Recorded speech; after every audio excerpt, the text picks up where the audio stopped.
There we go. Welcome, connoisseurs of fine common cardboard, to today's live stream into this Friday Night Magic, where we're going to play some cPDH competitive Pauper Commander, and we've got a couple of patrons as well as one of the members of the community here to join us for this game.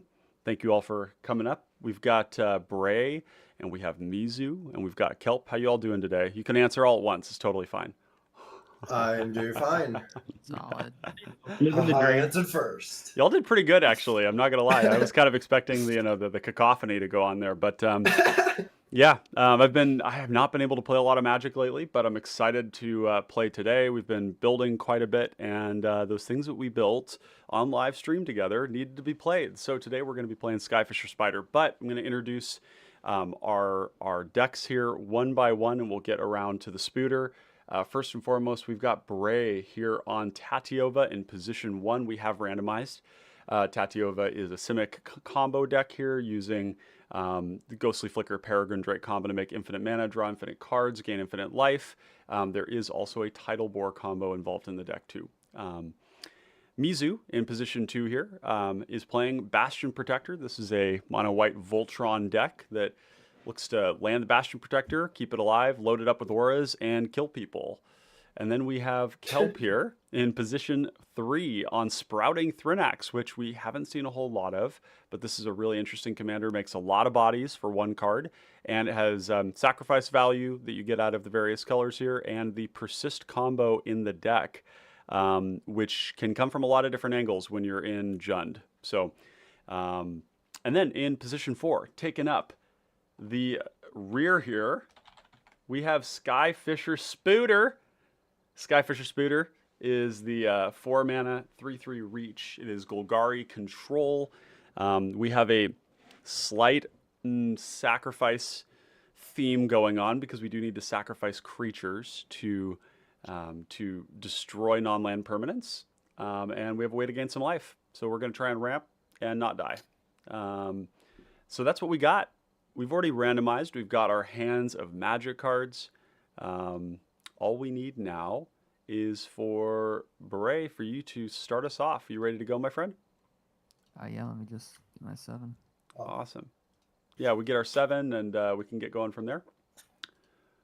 Hope everyone is doing well out there in the multiverse. I'm in the mulligan. Yeah, Okay. I've got mulligan this as well, actually. And I have not my good. second hand of 7. Of my second 7. I'm going to my second 7 right now after I shuffle this.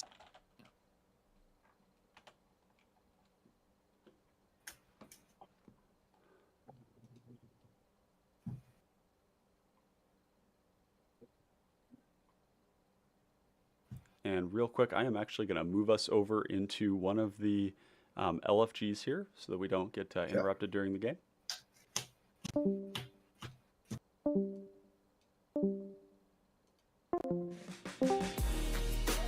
Oh, there we go.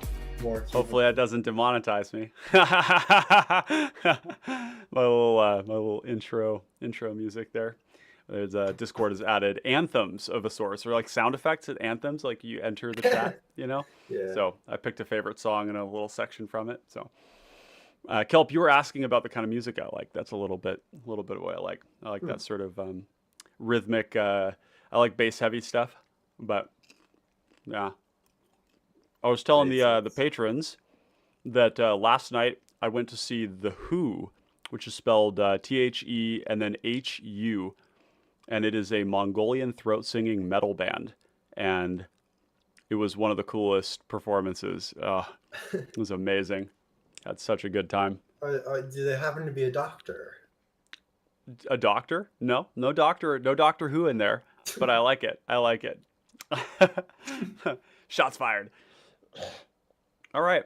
Does everybody have a hand of cards that they like? I do, at least. Yeah. Okay. Good.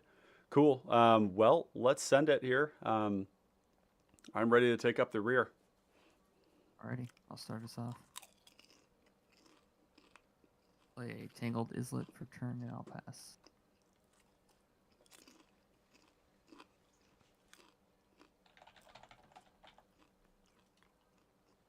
Uh-oh. And Mizu, do you have your volume on? I can't hear you if you are. Yeah. You might be muted. That's not Kevorkian Fetish. Mizu, can you hear us? Looks like you may not have audio contact here. Check, Mizu. Mizu is leading here on a remote farm. Yeah, it looks like he's just rinsing and repeating. Mizu, can you hear us? Yep. Can you hear me now? Yep. Yep, we can hear you. Yep. Uh, Very good. Moved us into the LFG. Oh, got it. Okay, cool. Yep, so you're leading on a remote farm and passing. Yep, and I'm passing. I'll draw. And I will be getting out a colony garden entering tabs. What is happening to my screen? So I get a plant. Mm-hmm. And after I've got my plant, I will be passing the turn. What in the world? All right. I am going to draw for turn. I'm going to play a command tower. Pay 1 for a Witch's Cauldron. And I will pass the turn. Untap. Raw. Go ahead, I'll play a Forest. I'll pay 2 for a Scaled Herbalist. Mm-hmm. And I'll pass. Oh, lordy. Scaled Herbalist on 2. Yep. I will play a Plains, and I will bring out Bastion Protector, Cool. and then I'll pass. Untap, upkeep, draw for turn. I will get out a Crystal Grotto. When it enters the battlefield, I get to scry 1 card. I'll keep that on the top. And then I will tap 2 mana. Wait. Then I will tap, 2 mana, I think. To play a Golgari Signet. Mm-hmm. After I play my Golgari Signet, I will be passing the turn. Okay. And Kelp, looks like your video input might be giving you a little Yeah. flickering there. I'm going to draw for turn. Going to go Swamp into 2 mana for Viridian Emissary. And then I will pass the turn. Still doing this. Untap. What in the world is happening with it? I have no clue. Interesting.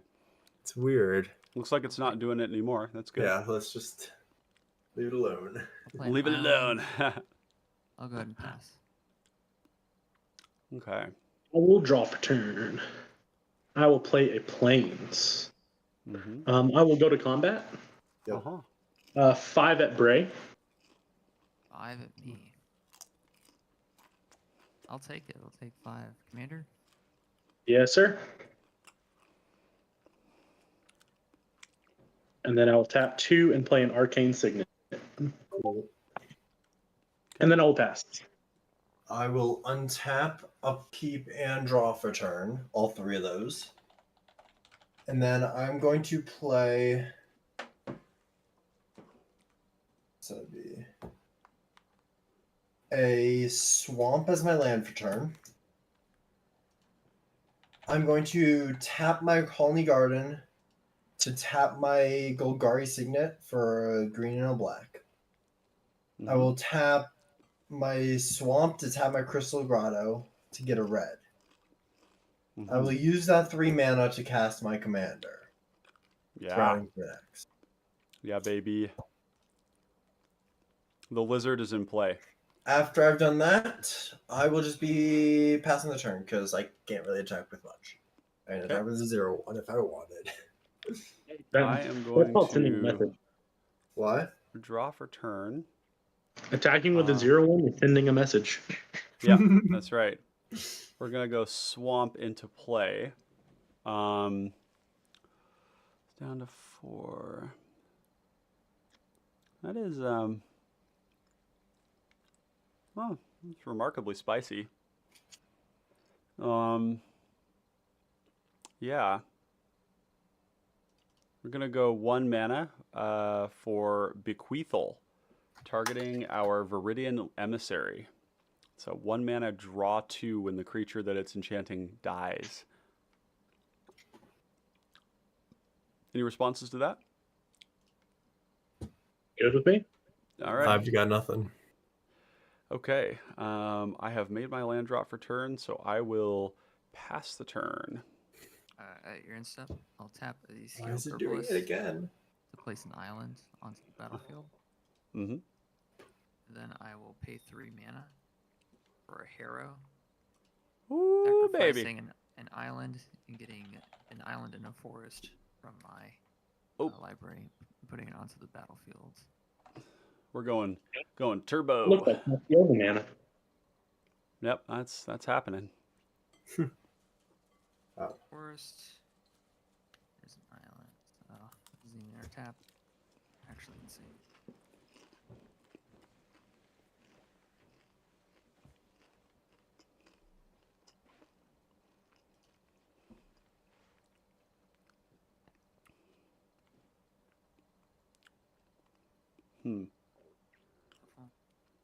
So I have 3 open mana. Ah, that's fine. Untap. Upkeep.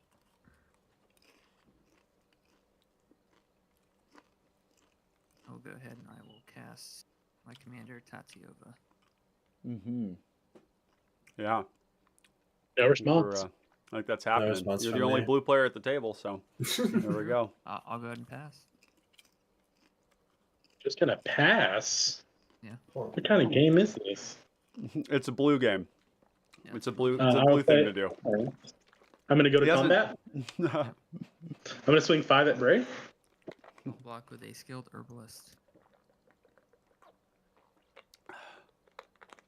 Post combat. Mhm. I'm gonna cast a Survival Cache. Mm. I'm gonna gain 2 and then draw a card if I have more life than an opponent, which I do, Ah, Nice. and it will rebound. yep. The often unknown white divination.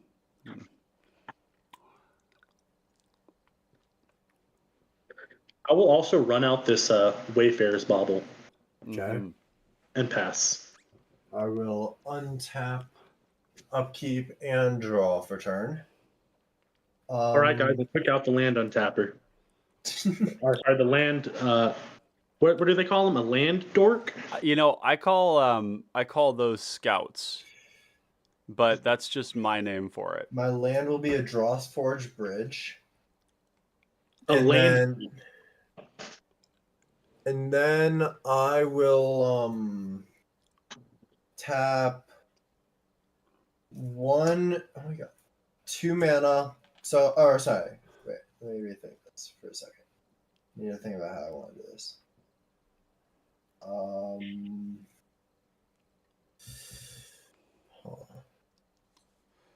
It's very easy looking at your colors to forget that you're a combo deck.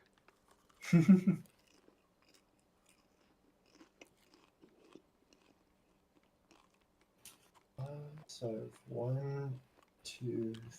So Imagine playing a commander that wants to die.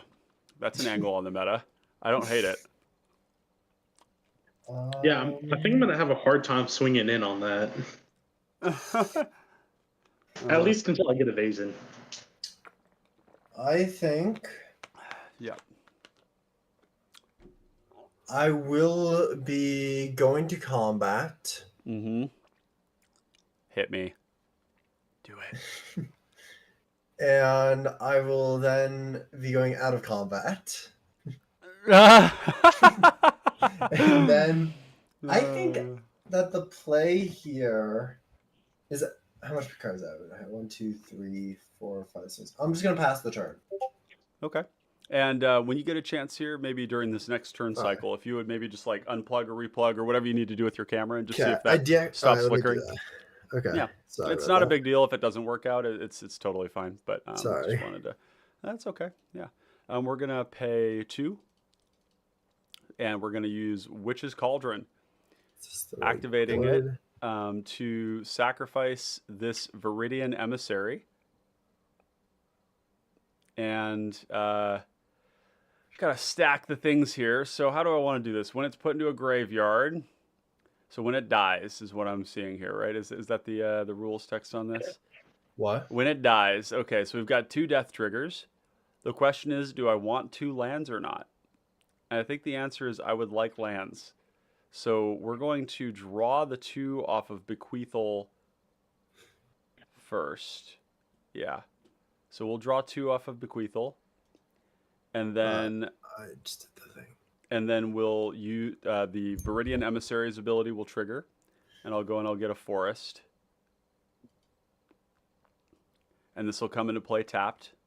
And then the Witch's Cauldron will trigger. I will gain a life. And I will draw a card. Okay. And then I will go to my turn. That was fun. I liked that. Let's see. Yeah, that's cool. I would like to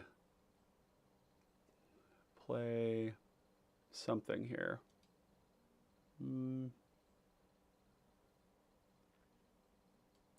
Gonna go Colony Garden to make a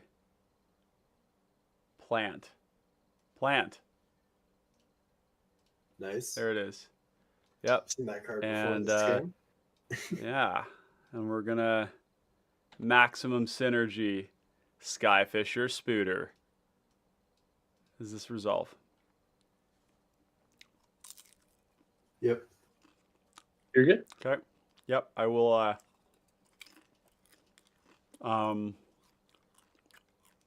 trigger, sack this plant. And then what are our cards in hands, folks? What do we got? I got I got 6. 5. 5. 2, 3, 4, 5, 6. Yep.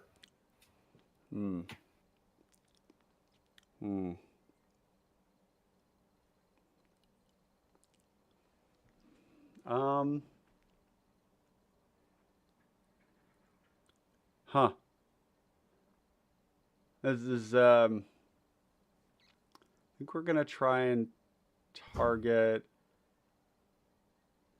Let's target the Tatyova. Let's target the Tatyova with this here. Okay. And with that, I am going to pass the turn. Ready. Hey there, Grizzly. How you doing? This is good evening. Hope you're all having a great Friday. Thank you. Yeah, we are having a good Friday out here.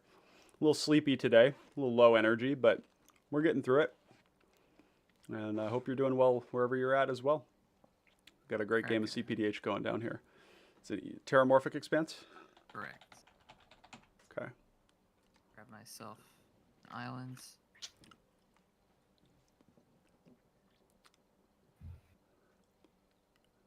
I, in fact, drew no lands off of the 3 draws. Sag. Stack it all correctly and still get wrecked. Just put lands on the top of your deck next time.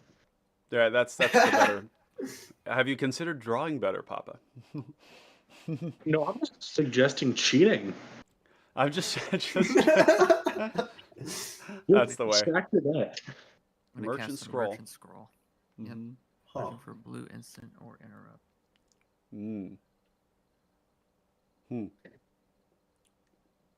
Interesting. Okay. Let's see.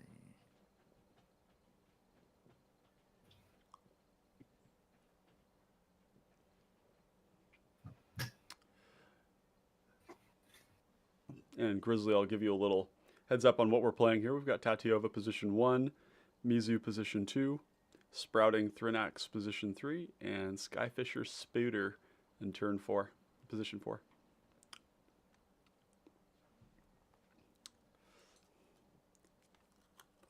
Am I just unanimous with Bastion Protector?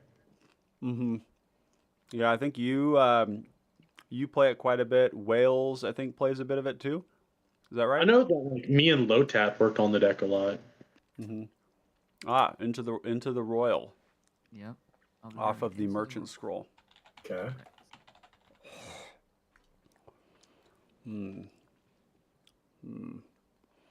Okay. That's the staying alive tutor. Correct. Staying alive tutor. Yes, sir. Then here is the sprouting Thrinax hate card I specifically played for. A relic Oh. of Progenitus. Ah, yes. No, that relic ain't bad. And then I'll pass. Untap. On my upkeep, I will attempt to recast this survival cache. I will gain 2, draw a card, and then I will draw a card for turn.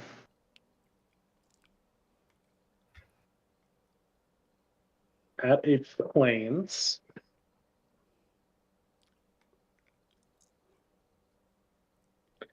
I think I'm just going to go to combat.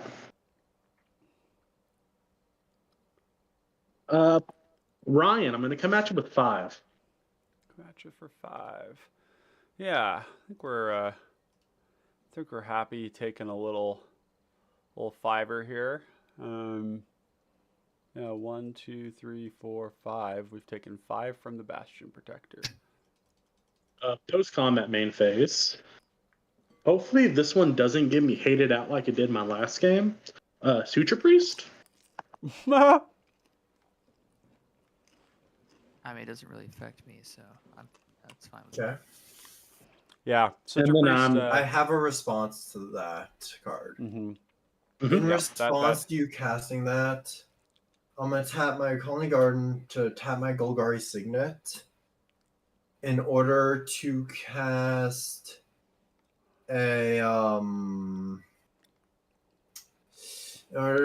Reckoner's Bargain, sacrificing my Thrinax as an additional cost. Sending it back to command zone. Oh, I see. Got it. So I get my 3 Saprolings before it resolves, and I get Yep. to draw 2 cards and gain 3 life. Yeah, very nice. Okay, yeah, I pass on that. So, And then Bray, does that Suture Priest resolve? That's the one. Yes. You're the one who's affected most by it. So right, No, for me it's I fine. I gain a life from draw landfall, so I'm good. get 3 life. oh yeah, that's right. Yeah, I it mean, only yeah. Mainly affects Mr. It only Sprouting makes it hard Thrinax. for this persist combo to go off. Mm-hmm. Yeah. Okay. After that, I'm done. I will go ahead at and the- I'll tap Relic, making you exile the instance in your hand. Me? Your graveyard. Yep. yeah, yeah. that one. Mm-hmm. No Reckoner's Bargain for you. Then still at the end of the turn, I'm gonna just do this now. Gonna tap 1 mana to target the Suture Priest with a Tragic Slip. Mm. To give him -13/-13. Wow, that's heavy. That's Interesting. such a devastating kill spell for such a tiny creature. Like -13/-13 for Tragic Slip. Like, don't you think like getting crushed by an Eldrazi is a little bit bigger than being like pushed into a cemetery hole? It's a lot. He will be the And dead. then I'll go to my turn, yeah. So I'll Okay. untap, upkeep, and draw for turn. Let's go with. So let me see how much I have. 1, 2, 3, 4, 5. I have access to everything but red if I play a Fellwar Stone. Theoretically, hypothetically, definitely don't have that in my hand. Mhm. Yeah. Which I definitely won't play right now. 1, 2 mana. I'm going to say that he has everything but one thing for his combo. 2 I'm gonna have to mana. get I'm gonna horrified. cast a Fellwar Stone. I will then tap the Fellwar Stone to tap the Golgari Signet, or let's tap the Colony Garden to tap the Golgari Signet. So I have 2 mana. I will use that 2 mana to cast a Troublemaker Oof, sacrificing a plant for the bargain. Oh, nice. Troublemaker Oof. We've got some So a new card here. It's the Does that bargain. resolve?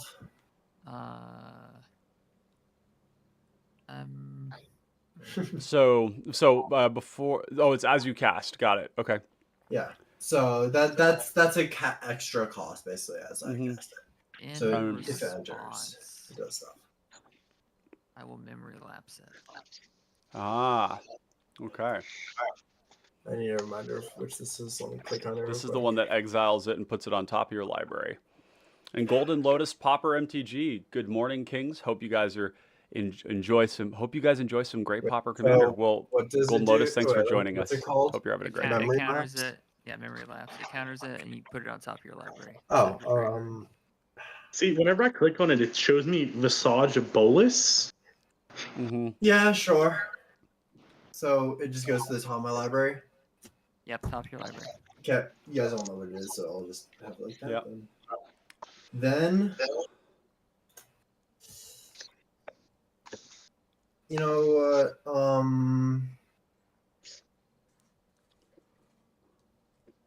Hey, Victoria. Welcome. Happy Friday to you too. Hope you're having a great day out there. Welcome to the Let's stream. do a red and a whatever else to play an Impact Tremors. And then I'll pass. Impact Tremors. What are you trying to do? Kill us? Yeah, it's a Suture Priest that isn't a creature. Oh, but Suture Priest is a problem, but Impact Tremors is just fine. Yeah. Alright, sorry, what's happening right now? Just have headphones for like 2 seconds. I've got the Impact Tremors on the stack. I do believe Okay. it's resolving though. Yes. And I've Gold never Lotus seen it. asks, yep. And Gold Lotus asks, what's the procedure for getting on here for a game of Popper Commander, possibly Popper Content Creator Collab? Where's the application procedure? We don't currently have any sort of application. If you'd like to do something together, if you like to do some sort of a collab, you're welcome to reach out to me through Discord. That's the best way to do it. But let me know below in the comment, or you can leave a little comment in the live stream here if there's something in particular you want to focus on. But Discord is the most reliable way to get a hold of me, and we can follow up on that conversation there. But yeah, that sounds like it could be interesting. I'll pass the turn. You're passing the turn, okay. Yes, I will not be attacking. No violence for the. Nah, violence is bad, you know, right? No, yeah. Okay, we're gonna Definitely. play Swamp. I don't really know what I want to be doing this turn. Probably killing the Impact Tremors. No, I disagree. No, I mean, I Mm. can't persist combo. Mm. You can right now. No, I can't. How did he persist combo? How would he I said do I it? can't. Cannot. Oh yeah, no, I understand that you can't, but Mizu was saying that you can. Was that Just what you need. he'll just do it? Yeah, he just has it, right? Relic, yeah. Yeah, Relic will untap though. The question is, do I want that damage out in play right now?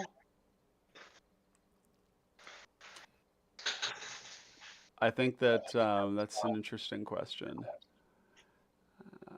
Let's see, 1, 2, 3, I would 4, get rid of it 5. personally.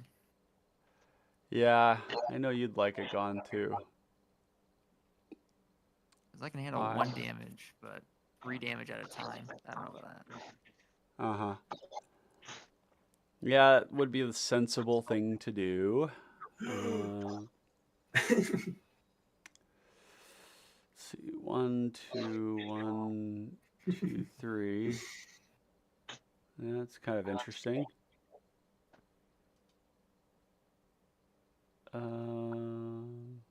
Wow. Okay. 2, 3, 4, 5. I think.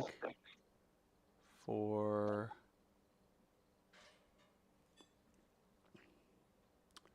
Yeah, let's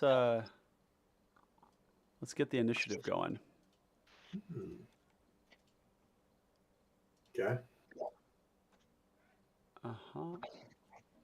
Let's flip that thing over. Copy that.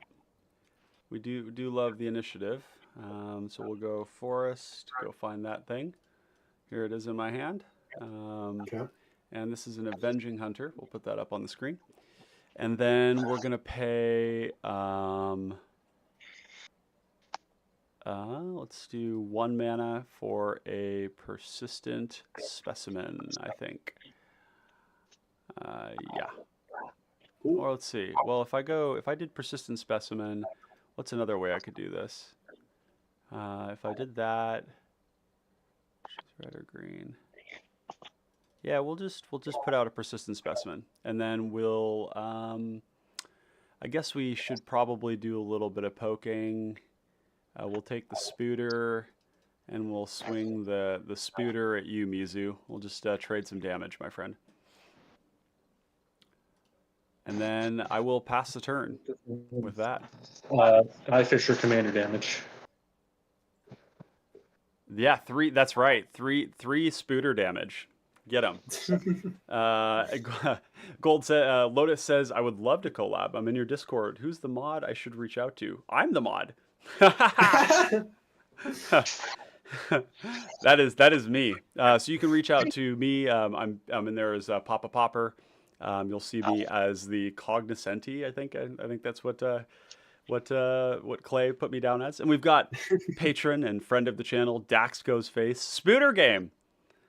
Dax heard word that there was a Golgari deck on the block and decided to show up. But this is the deck that Dax and I built together on stream. So, is that a Kodama's Reach? That is a Kodama's Reach. Okay. How we doing, Daxy boy? Grabbing 2 islands, 1 in my hand, 1 on the battlefield tapped.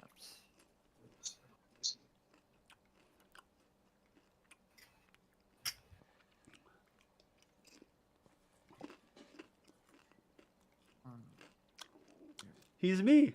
He's a Mario. Of course I know him. He's me. He is I and I is he. It's like that line from hit pop culture. I don't know what it's called. Something like Star Battle. Star Battle? Mm-hmm. Is there a line from that where they say something like that? I don't know. I haven't watched them. Mm-hmm. Mm. I played a lane for turn. Bray's doing the big thunk here. Yep. Yeah. So I'll be paying 1 mana, exiling 7. Dax says I'm well, just getting home from work. Star Risk. Okay. That's a treasure cruise. Very nice. Yeah. Nice.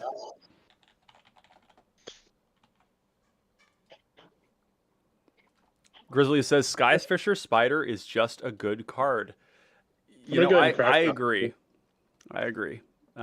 Just to get the search over with. What are you doing? What was that? Sorry. I'm gonna crack the bauble to get the search over with. the bauble. Yep. Yeah, Grizzly, I agree. I don't know that the rest of the Popper commanderdom in the competitive sphere necessarily agrees, but destroying non-land permanents is a pretty strong ability, especially when it doesn't really cost you anything. You know, you just like have Persistent Specimens in your deck because Village Rites is just a good card anyways. Yep. So yeah, it feels good. And I think the question with Skyfisher Spider and the real big, skill ceiling on it is going to be, what do you blow up? There's a lot of questions around that because it's like non-land permanent, right? Like that's a lot of targets, and like how you pick your targets is going to make a big deal in terms of how much you win.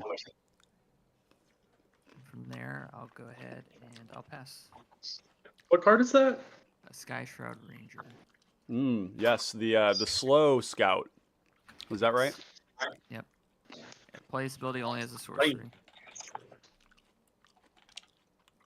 There we go. Yeah. Oh, but it's only 1 mana. That's quite nice. Yeah, it is only 1 mana, which is nice as compared to the Herbalists. Mm-hmm. This is an interesting predicament. What is?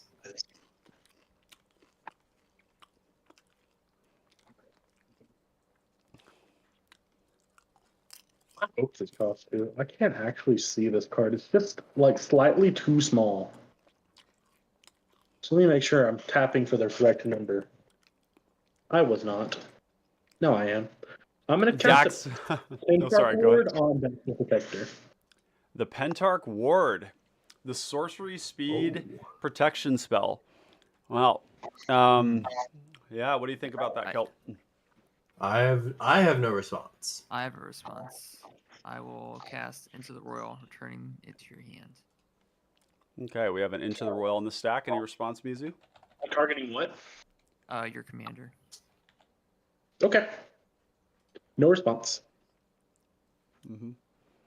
Dax says, I'm tempted to pull apart Dina and swap to a Spooter deck. Well, that would be quite based and quite cool, given that we built the deck together. But I also think we need to do a video on Dina together. Because, I don't know, those landfall creatures that gain you life seem pretty sick in Dina. If you just, like, ramp, you know. I like ramp decks, so. Ramp decks are fun. Yeah. Like, any deck that rewards you for just getting more resources is, like, probably a good strategy. Bastion Protector. Yep. Okay. Yep. Bastion Protector's back. Yeah. Did I overtap for this? 1, 2, 3 for the bad Pentarch and bougie. Ward. 1, 2, 3. Yeah, I have You one did. more. Yeah, you tapped one more than you needed. Yeah. After that, I'm gonna pass. Bastion Protector. Bad and bougie. Untap. Upkeep and draw for turn. I didn't even get to declare the color with my Pentarch Ward. I will play a mountain as my land for turn. I think it was going to be pro green too, which was pretty good for the whole board. Start You know, like- with the 1. So it's 2 mana. Let's cast Troublemaker Oof again. Sacrificing a Sapperling. Does anyone have any response? This is the Troublemaker Oof again. Yes. Correct. Okay, so it enters the battlefield. Yep. I exile target artifact or enchantment an opponent controls. I will be targeting the relic. Response. Uh-oh. Yeah. I'll make you exile a card from your graveyard. Okay. Tragic Slip is exiled. We're in danger. We don't need- No delve for you. Yep. Then I also you guys each take a damage from impact tremors. Oh, yeah. I took That's one. right. I like it. Hit me. You have how many creatures? 2 creatures. So... I have 2. I meant more like the impact tremors, but I'd be happy to No. eat your board too. No, that's not gonna happen. I'm not gonna be attacking Come you. on, man. Come on. You can have the initiative still. Cool. For now. I will then tap 1, 2, 3, 4, 5 mana to recast my commander. Thrinax is back. He's back, Okay, baby. you guys each take a damage, assuming he resolves. Yep, that's right. Fine with me. Dax And says, "What's it's one the more cat. Golgari deck?" And then That's right. after done that, I think I just passed the turn. I think that Interstellar Feline just cast Armageddon on Bray's board. And look at that. There it is again. Planar Chaos.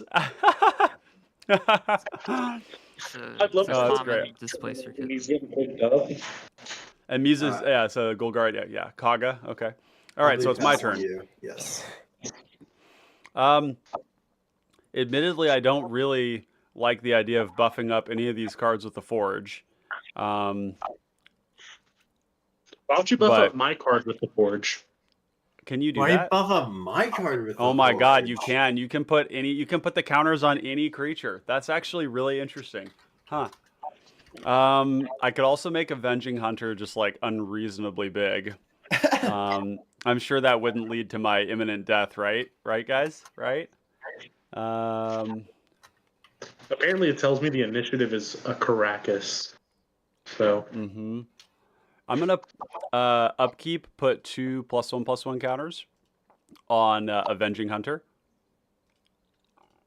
off Okay. of the initiative here, and then draw for turn. Let's see. Probably looking to go.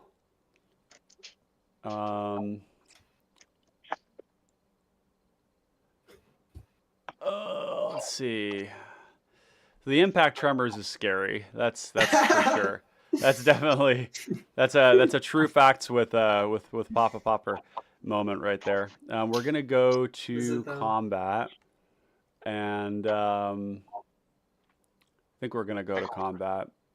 Yeah, we're gonna go Avenging Hunter at you, Kelp.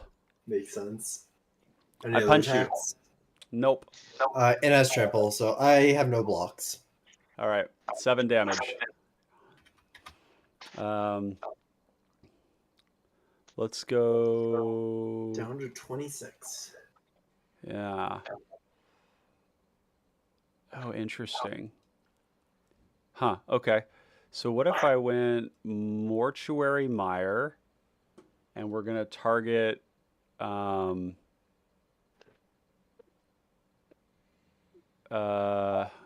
yeah. No, let's not do that. Okay. We're just gonna reveal that we've got it. We're gonna go forest. No, do I need to do that? Oh no, I've got a way to make this work. Okay, so forest, and we'll go. Yeah. Oh, do I need to even do anything now?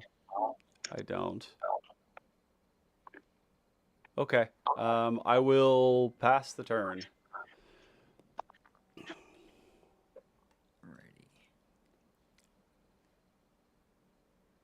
Alrighty. Gold says, "What a catastrophe!" Yep, that one right there gets the that one gets the pinned comment award right there. Well done, my friend. We've also got That Austin. was a Welcome. perfect pun. A perfect pun. Oh, keep them coming. Austin says, "Damn, I was gonna tune into the stream, but I've got arachnophobia. I am so sorry, Austin. But I do love this eensy weensy spooter. It's a very cute little spooter." And then Mizu says, "Pretend it's not a spooter." Well, it's not a spider if it's a spooter, right? Spooter makes it more cute. You can consider this like step 1 on your journey towards beating your arachnophobia. Exposure therapy. Tatyova on the stack. Yep. No response from me. All right. If there's no response, then I'll play Okay. Island. Gain a life, draw a card. Ow. I think you marked yourself down. Was it? No, you're at 23. I'm sorry. I thought you were at 25. Yeah, I was at 25, then you played the oof and then the commander. So I Yeah. got 2. That's an oof. Nice. That's an oof. Okay. I'll go ahead. I'll tap Sky Shroud to place a forest down, gaining a life, drawing a card. Mm-hmm.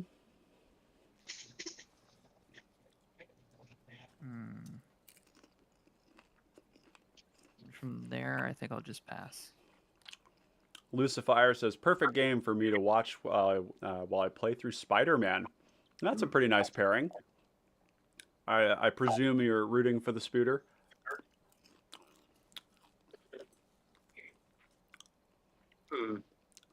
It's your turn, Mizu. I untapped and I drew my card for turn. I'm going to go to combat. Okay. Bray, I'm going to come at you for 5. I take 5. Whew. Is that 15 commander damage? That's So 10. 10. 10 so far. Mm. Yeah. Strong guard. Mm. I would like That's to become kind the of model. I'll respond to that since you. It's a tapped cat. me. I will Cat is cast back. an annul, counter target artifact or enchantment spell. Oh no, A null? annul. Yep. Yep. What is happening? Wow. Let's get counter. I feel like that would have been better on, I don't know, a sacrifice outlet or something. Well, Or it only maybe- hits artifacts or enchantments, so. Or, I don't know, impact trimmers. I don't think you had mana up for it, though, right? You're tapped out? No, I just drew that. That was my top. Oh, you deck. just drew it? Yeah, you definitely would have hit the impact tremors with it if you could. Oh yeah, of course, I would have hit that. Well, damn it! I kind of wanted that monarch, dude. Why you got to be that way? Well, it is what it is. Yeah. Anything else? Okay. No, I mean that's it. Okay. Mizu, you done? Wait, sorry, was that you this Yeah, way? that's Alright. My turn then. I will Austin untap. says this spider is green-black. It's definitely got some symbiote in there. 100%. Yeah, Upkeep. might as well be the venom, right? Draw for turn. Let's go with. Oh, sorry. Oh my God. I was supposed to do something at end step. Oh, I didn't, but we're gonna have to do this just during your draw step, I guess. okay. You've already drawn your card though, so I kind of need to wait for the next action. Okay. Yeah, that's how it's gonna be. So yeah, go ahead, do your thing. I will be tapping. Let me think here. That'd be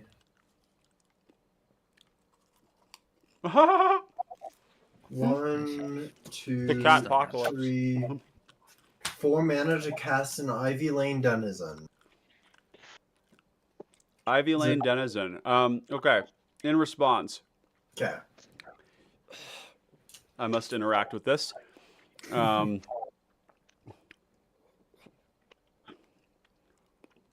Go 1, 2, for fake your own death, and we're Okay. gonna target my spooter. Makes sense. Does that resolve? Yeah. For me, at least. Okay. Yeah. I don't think I'm think the anybody one else that is, matters. Yeah. I don't think. Given Okay. I'm gonna pay 1 with that resolved, and I am going to cast Village Rites. Nice. And we are going to sacrifice my spooter. Let's get this Village Rites on screen. Okay, so Village Rites, first and foremost, is going to die. And then it's going to come back in tapped. And we're going to create a treasure token. And then I'm going to, let's see. Yep, this is going to resolve after the ETB. So the Skyfisher Spooter will enter. I will choose to activate the ability, sacrificing Persistent Specimen to the Skyfisher Spooter, which will target the Impact Tremors, I believe. Okay. Impact Tremors is gone. Okay. And then I will draw 2 off of the Village Rites. And Okay. then you may So do now- your thing. Ivy Lane Denizen is still on the stack. Is there any responses? Probably not. No. Okay. I have no further responses. Okay. In that case, I will be going on over to combat. Mm-hmm. Ryan, I'm gonna be swinging at you. Wonderful. I'd love to punch you again with this 7/8. Yeah. Yeah. I know. Victoria asks, has there ever been an Is It Spider? And then it's just me and you. How is it a 7/8 again? What's that? How's it a 7/8 again? Wouldn't it be a 7/6? 7/6, pardon me. Yep. I was Yeah. cackling about the wrong number. Okay, well, I will be attacking you with a singular sapperling. A single So- sapperling. Yep. Okay, cool. Well, with that declared, I mean, it might die, probably, but it might not. I don't think I actually have any way to stop that, and I don't even know if it matters. I do have a response. Okay. Pay 3. We're gonna reanimate this tapped persistent specimen. Okay. And then I will take the 1, Okay, so I get and the. then you will gain Undercity. the initiative. Yes. So. Oh god. And Victoria, I don't know if there's been an Is It Spider printed. I don't think that's a. I don't know. Maybe you have to Wait. look. Go on Scryfall. Do a T spider. There has been an is it spider because there probably has been an is it changeling, right? I don't think that there's a is it changeling. Yeah, Off the top of my head, I know that the only two color one is my Azorius. city token right now. So Yeah. So you're stage 1 of the initiative. I'm You search stage up a 1 of land. the initiative. I get a land from my Cool. library. A All right. basic land, which I will be a mountain. If I can find a mountain, that is. There's a mountain. Going to my hand, and then I'm going to be playing it immediately. Yep. Spell Skitter Spider, 0/4 reach. When an opponent casts an instant or a sorcery, this creature gets +2/+2 until end of turn. There, I just made one. So just like a bad version of Nivix Cyclops. It's reverse Kiln Fiend.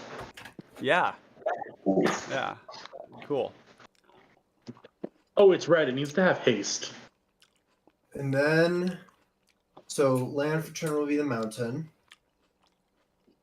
Or actually, no, land for turn will be a thriving moor. Naming red. Naming Got it. green, actually. Green would make more sense. This is naming green. Okay. Got it. Then I'll just pass the turn here. Okay. Fun. It was my response to the Venom comment. That way it could be the Spider-Man version. Absolutely. I mean, it's kind of close. You know, it's like Spider-Man and Venom. Spider-Man being green. I don't know if that really makes sense. I don't know if Spider-Man was printed. It would probably be white, right? It was like a savior complex, you know. Well, I think it being blue-red because Peter is really, really smart. Okay. Yeah, could be. I am. He invented his own red slingers. Well, He's I'm teamer. gonna untap. And let's see. What do we want to do?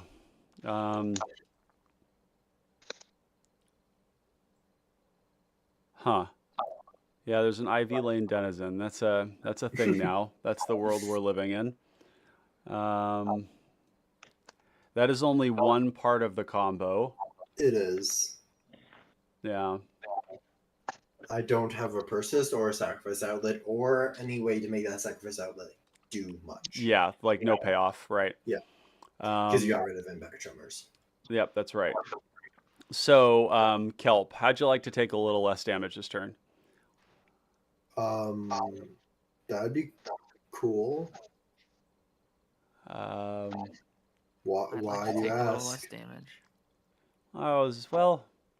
just thought I'd even the life totals out here a little bit. I would just send the Persistent Specimen at you instead of the Avenging Hunter.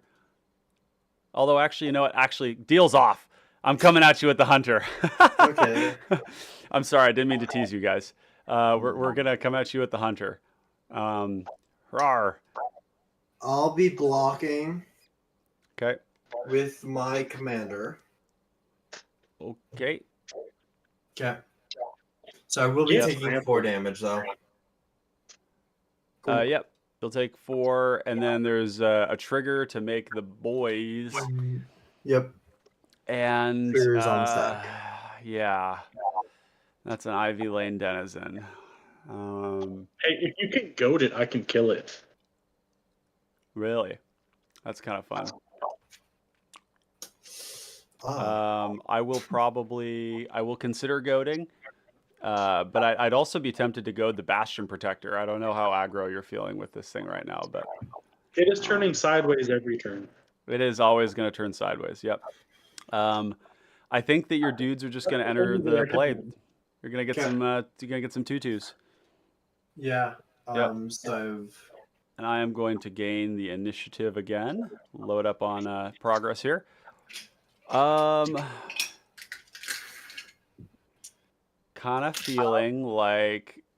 do you have any more sapling tokens? Also, I don't have if I had a form of trample or evasion, I would have already played it. Yeah. Or can you just tried. block with the specimen. So Yeah. So 1 tapped, 1 untapped, and then 3 untapped with plus encounter. I think that Interesting. Like I'm not really. Let's see. Tad. Drawing a card every turn. I'm trying to think about what my next move is here. I think I'm gonna 5U Kelp with 5 the damage. trap. Yeah. Okay. 2, 3, 4, 5. Mm-hmm. Yeah. Makes sense. Yeah. And then we're gonna go 1, 2, 3, and cast. Let's do.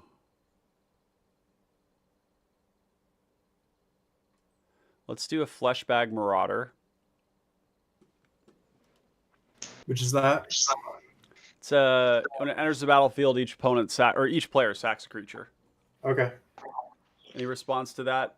So it's on the stack first before we Okay. choose our Yep. Sorry. choose my our bad. creatures. I Yep. have no response. Okay, no response. response. All right. Mizu, anything? I have no response. Okay. I will win this ETBs. I will hold priority here, and I will pay 1 to cast Feign Death, targeting my Fleshbag Marauder. Okay. So this will hit that. This will then we'll sacrifice. Okay. I sacrifice. I and will tap that. sacrifice this. I will place Bastion Protector in the graveyard. Okay. Let's see, did I do this? Yeah, I did this kind of weird. And we're going to sack the Persistent Specimen. And then with this coming back to play with a counter on it, I think it's kind of spicy to... Wait. So do we need to sacrifice another thing? Right. Yeah, because it comes back in, and then it's going to sack another creature. And I'm trying to decide if I want to sack my... I think I want to just bring the Persistent Specimen back into play. Okay. Also, the Flashbag Marauder would enter tapped with Feign Death. Yes, correct. Yeah. So I will just bring the Persistent Specimen back and sack the Persistent Specimen again. Okay. With that, I'm going to play a Haunted Mire. Okay. And then I will pass the turn. And now I can catch up on chat. I'm sure it's been going on. Okay. Lotus says, just checked Advanced Gatherer. There, in fact, has never been a UR Spider. Yeah, I'm not super surprised about that, but yeah, that makes sense. He is Teamer. Red-blue for his inventiveness and blue-green for his Simic mutation. Yeah, that's interesting. Teamer Spider actually sounds kind of cool. It does. A Teamer Spider could totally exist, right? Like some sort of weird... I could see I it. don't know. Yeah. Could be like an artifact spider guy, like. Or artificer spider. Mm-hmm.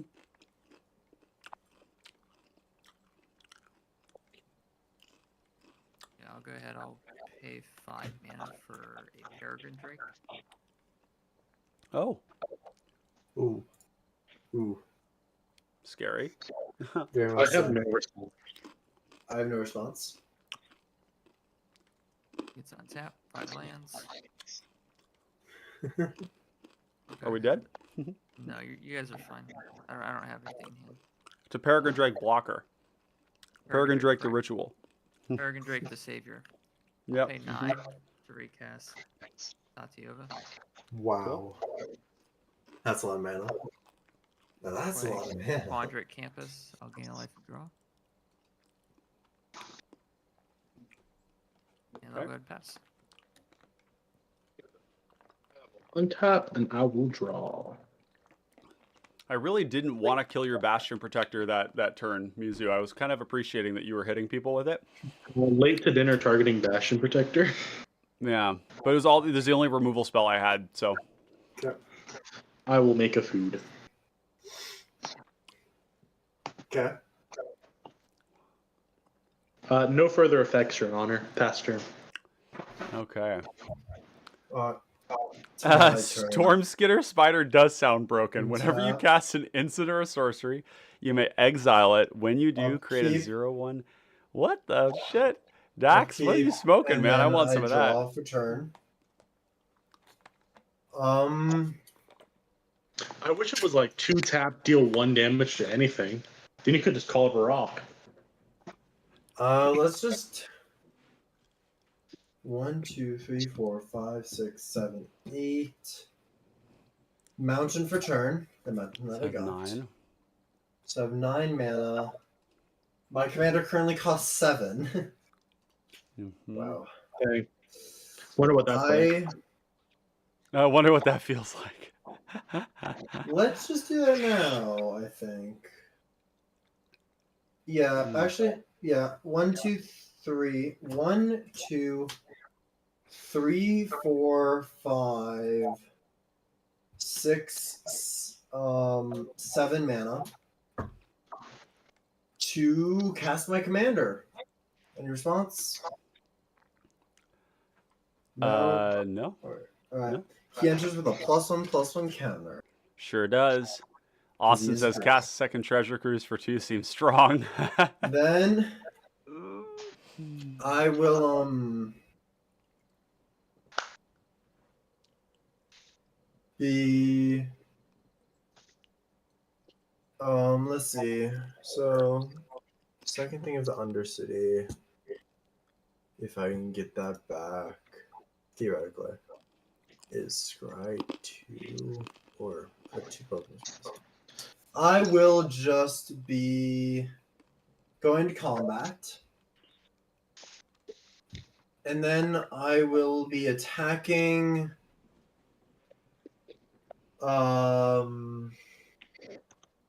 Urian with 2 of these beautiful, beautiful sapperlings. Only 2, Okay. not 3. Yep. I will Wait. I- Yeah. yep. I'll block one of them. Okay. One And of then my I will sapperlings dies. Take 2 Yep. and you will gain the initiative. Okay. I'm going to go into the forge to get 2 +1/+1 counters.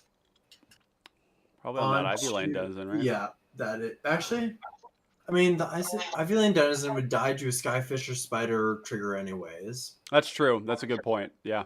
So I'm actually going to be putting them on. You can see Kelp quietly pivoting to the mid-range plan. It is interesting. The Skyfisher Spider just sits there and threatens like permanence of sorts. So Like, I feel like me and Ryan are like Oof. just mutually like staring at each other. Yeah, I'll put them on the oof. yeah, the Bastion Protector And- accomplishes an important role at this table. Actually, So like, let's put If them. only Yeah, I could grab any of my Voltron peoples. yeah, you're Any pretty of flooded. them. yeah. Let's see. I'm- I'm gonna be putting them on the oof. Yeah. I'm not flooded. I'll pass My the entire hand is all removal. Okay. So I will untap. Okay. Huh.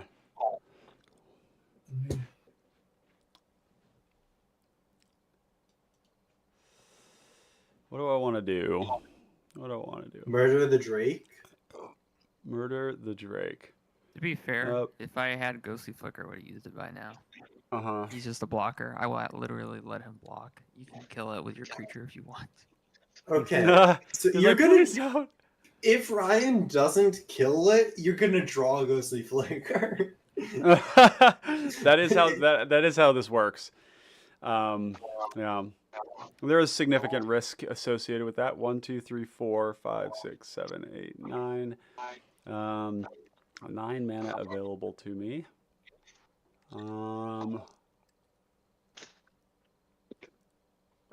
An Ivy Lane here. How chonk is the Ivy Lane? It Is only a has 3 2/4? toughness.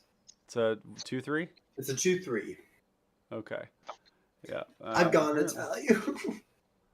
There we go. Okay, 2/3.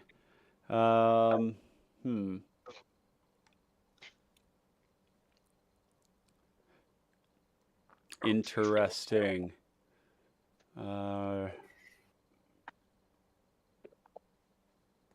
So I've got the persistent specimen. Man, this deck is like kind of there's a lot of lines and stuff. It's like many things happening. So you have the oof that is a 4/4. I have a 4/4 oof, a 4/4 Thrinax, a 2/3 Ivy Denizen, and a 2/2 Sapperling untapped. And then I have a 2/2 Sapperling tapped. Got it. Okay, so it's kind of like actually a bit hard to punch you right now. Yes, that's correct. Don't love it.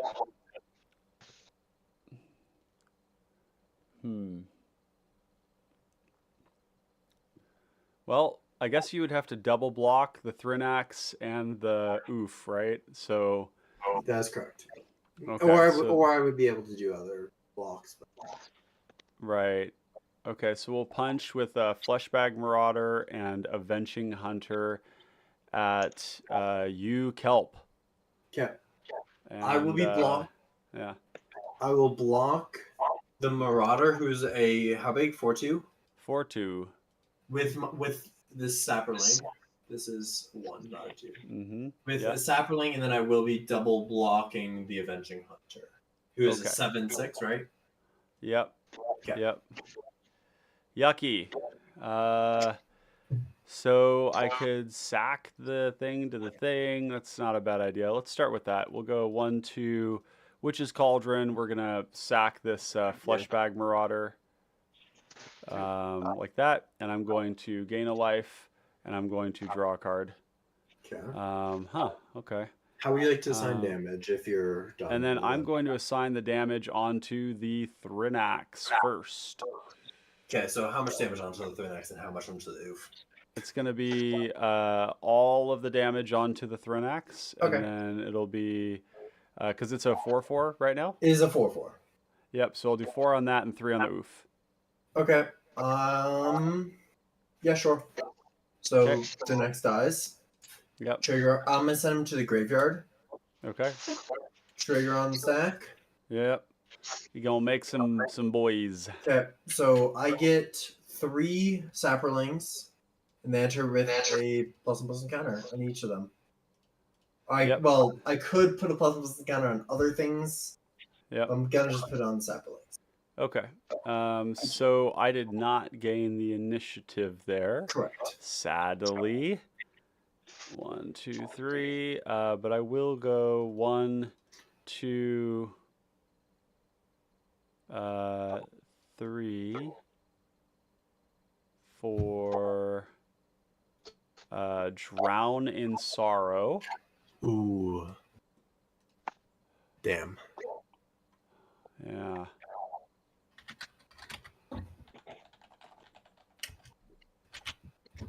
And we're going to have some -2/-2. Yeah. And okay. Um, That resolves. Yeah, it does. Okay. And then that'll get all the things. It gets all these Sapperlings. All the tokens, and it gets the oof. Oof. Yes. Yay. Okay. Ooh, And I'll scry one. That has more text on it.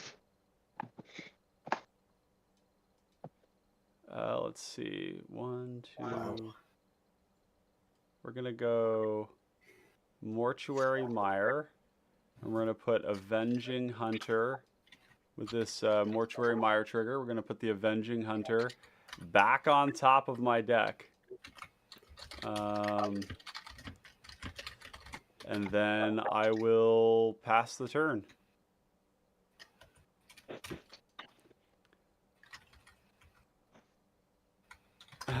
Tax. Yeah, you goofing. He's goofing. Play a snow-covered island, so I'll gain a life and draw.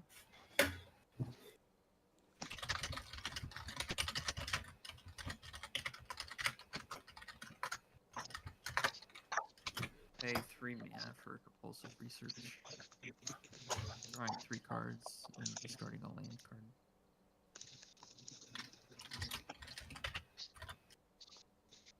I'll discard Tingle. Pay 1. Or a preordain, scrying 2, drawing a card.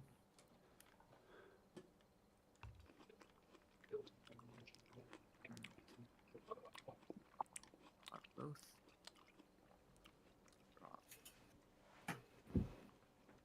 That's not a tropical island. Come on. That's a preordain. Yep. preordain. I was clicking on Drown in Sorrow, and it gave me the magic minigame totally lost in translation. What? I'm like, how did you get this far away? What's the next room I'll- for the initiative? What? What's the next room for the initiative? For me? For you, it would be. Oh, for him, it would be the trap. Yeah. Crap. Or go. Yeah. Or Maybe good. 5 Yeah, damage? probably trap though. Go with the Bastion Protector Yeah, away 5 from life. the- Okay. I think I'll just go ahead and pass, to be honest. On your interface. Hey, what's up, Alex? How you doing, baby? I would like to cycle this Forsake the Worthy. Yeah, get that out of here. That's fair. Okay. Still in your end phase, I'd like to go ahead and use my last 2 counters on this depletion land and cycle a Drifting Meadows. Okay. Yep, didn't need it anyways. I will untap. I'll play a Plains. Turns out cycling cards are really quite good. Especially when you're drawing absolutely nothing. Go to combat. Kelp, I would like to attack you for 5. No blocks. Please take 5 damage and give me the initiative. Okay, you get the initiative. He wants that basic. Get it out so I don't have to draw it. I guess so. Austin asks, have you tried Dalek yet? You know, Austin, I've just done a bunch of gold fishing with Dalek, assuming interaction, and it's very promising. I was going to play it tonight. We'll see if I have energy for it to play another game. That would be fun. But Dalek looks really good. It's my kind of aggro deck. Like, it's really a proactive mid-range deck. You have like a disgusting amount of draw. Like when you play a deck where the village rights effects are all free, like you don't have to lose anything that's real to cast them, they become some of the most efficient draw spells in the format. There's not a lot of decks that can play draw like anywhere near as good as like TPI, but I think Dalek might be one of them. You get a lot of 2-mana draw 2s, a lot of 1-mana. You get some 1-mana draw 2s. Yeah. I'm going to attempt to cast an Oblivion Ring. Oh yeah, I love it. Yes, yes, yes.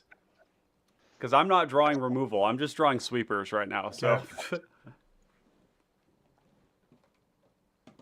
Yeah, I passed priority on that. Nothing from me. The blue player is tapping mana. Yeah. I'll do deprive. Counter target spell. I return a land to my hand.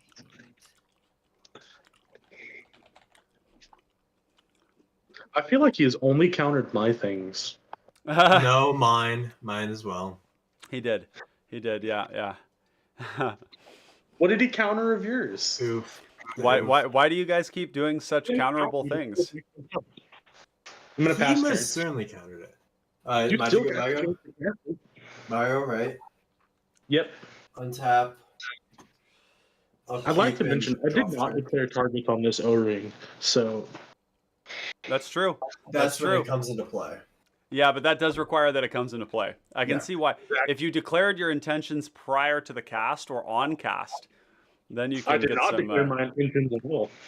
I will say there's a really fun trick that a lot of people don't take advantage of with Oubliette, and that is that you look at the person who is casting the Oubliette, and you know it's targeting you, and you say, I have and you reveal to them that you have like a village rights or like a final flourish or some way to sack your commander, and you just say, how about you point that at somebody else, and I will sack my commander to this to do other things, and then you get somebody else's commander with the Oubliette. Otherwise, I feel bad. Most people don't want the Oubliette to not work, so. Tap 1 mana to cast Unearth, targeting my Thrinax. Any responses? Dang, if only we had some form of graveyard interaction. If only. Enters the battlefield. I get to put a plus God. on counter sign. I will be choosing the Ivy Lane Denizen. Oh, he's going into the red zone. I really, really, really wish that that somebody had a way to stick that keep that commander in the graveyard. Both of you Go guys to have been so greedy. combat. And I'll swing at Mizu for 3. I'd like to go to blockers. Okay. I'd like to go to pre-damage combat. Yep. I'd like to swift response and destroy your everything denizen. Oh! Okay. Yeah, it's baby. destroyed. Okay. I've been sitting on that since my opening hand, and there has not been a good target. Yeah, Then- that is one of the tough things about that card. Second main phase. I will be tapping 1, 2, 3 mana to cast a Commander Sphere. Yep. And now that I've cast my Commander Sphere,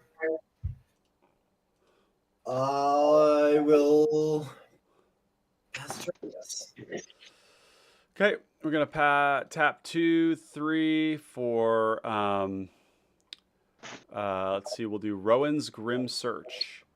And Grim Search, I know the top 2 cards in my library because I put them there, so I'm just gonna draw them. I'm not even gonna bargain. 1, 2, and then I will go to my turn, draw for turn. Interesting. And we have Mizu with Le Monarche. Maybe the initiative. Oh, the initiative. Yeah, sorry. Your Monarch got countered. We're going to just try and punch you for 3 to get that. Did you lose your 2 life for Grim Search? I did not. Thank you for the reminder. Pardon me. I was so I was so wound up in the fact that I was casting it without bargain for the first time ever that I forgot that the spell hurts. Yep. Okay, I will gain the initiative. All right.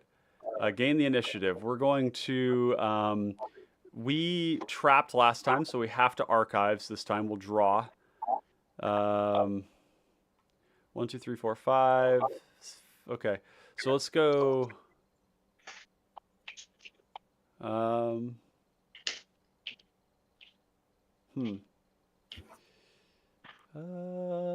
I have currently got 5 damage from Bastion Protector. Okay. I think everyone has 5 damage from Bastion Protector. Nah, Bray has 10. Yeah, I have 10.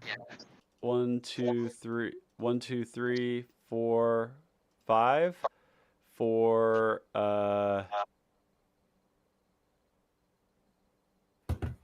cards in hand, Braybu? 5. 5? Oh, it's so gross, dude. As long as you don't Let's, touch my stuff, you'll be okay. as long as I don't touch your stuff. We're going to cast the Avenging Hunter. He's back. Like the dinosaurs, like the movie. Ooh. Is that resolved? That's fine. Back again. All right, we're going to go the 5th stage. We're going to go to the Throne of the Dead 3. We're going to flip some cards. We got a Primal Druid, a Cultivate, an Echoing Decay, a Forest, a Demon's Disciple. Oh, hey there, friend.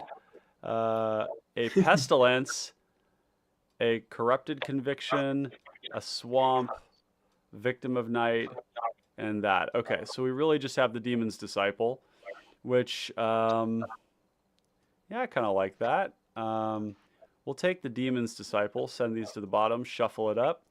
We'll put this into play. We have a trigger. Okay. And let's see.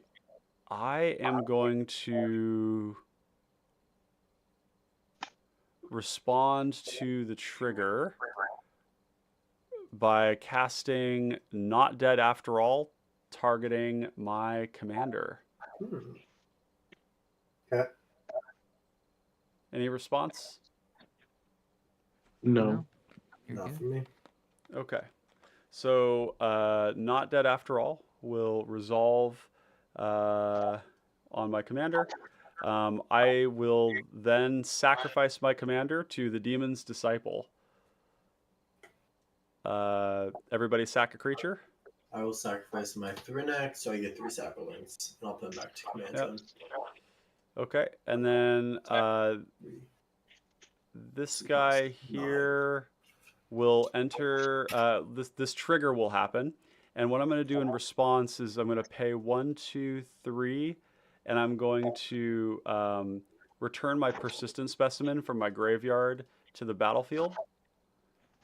And then Skyfisher Spider will trigger, and I need a wicked token. Or yeah, there we go, like that, and it's Mas Grande, and then I will sacrifice this persistent specimen to the Skyfisher Spooter, and I am going to target the Tatyova. Get it? Okay. And with that, I will pass the turn. Austin says that persistent specimen sure is persistent. Yeah, you know, Dax, we talked a lot about, like, do we include those cards or not? And I think in this game we're seeing that it's quite useful. Quite useful.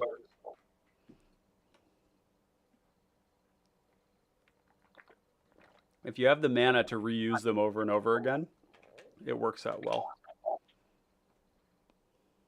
You cast Tatyova. Tatyova, back in play. Mm-hmm. Land, gain a life, draw a card.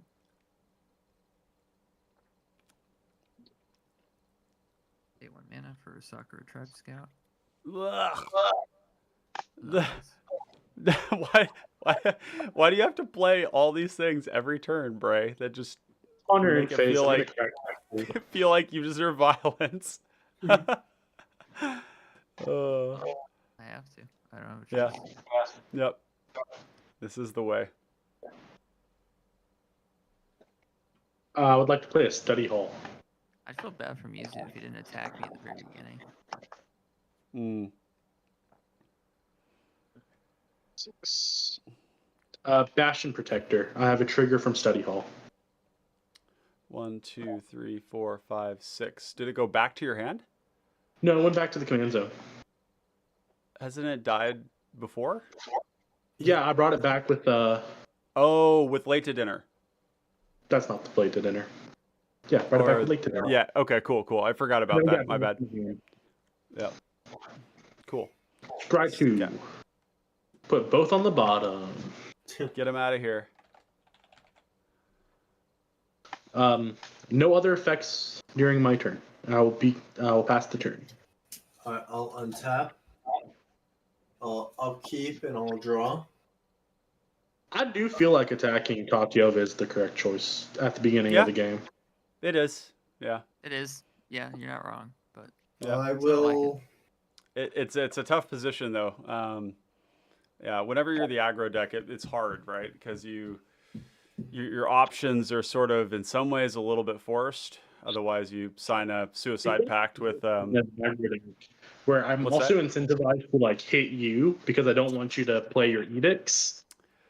Right, and that's the tough thing is that every turn that you take off to hit me, With a we have less forest. pressure on the combo players, which is just that's just the way that happens. Wait, 1, 2, 3, 4, 5. Not that it wasn't. I mean, it's fine that you hit me. 6, It's not a problem. 7, 8, 9 mana.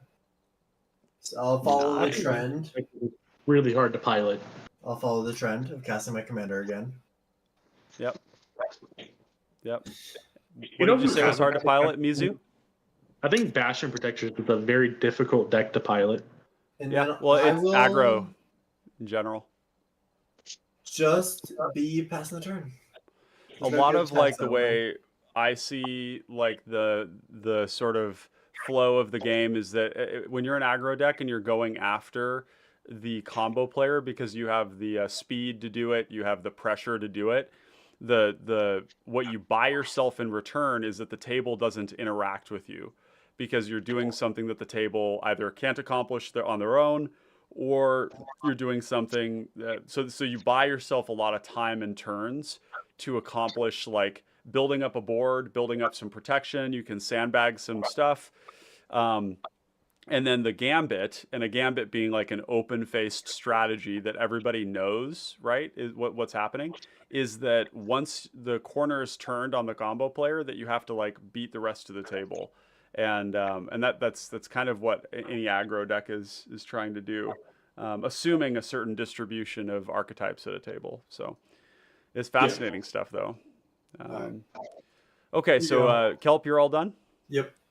All right, cool. I am going to reset the counters here. We're going to untap, and then we're going to search up a swamp like this. And then I'm going to next turn to draw a card for turn off of the initiative here. And then we're going to play the land. And, oh boy.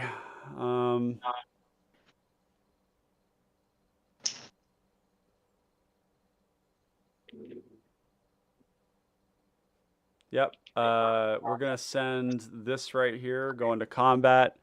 We're going to, actually, no, we won't go to combat yet. Let's start first with, let's see, 1, 2, 3, 1. Is that what I want? 1, 2, 1, 2. That's kind of fine. Yeah, okay, we'll go to combat, and we're going to swing these here at you, Bray. Okay, how much? We got 6, 11, I can't do math right now, 15. I take it. I go to 8. Woof. Jesus. Okay, that's concerning. 1, 2, 3, 4, 5, 6, 7 to cast Evan Carr's Justice with buyback. Huh.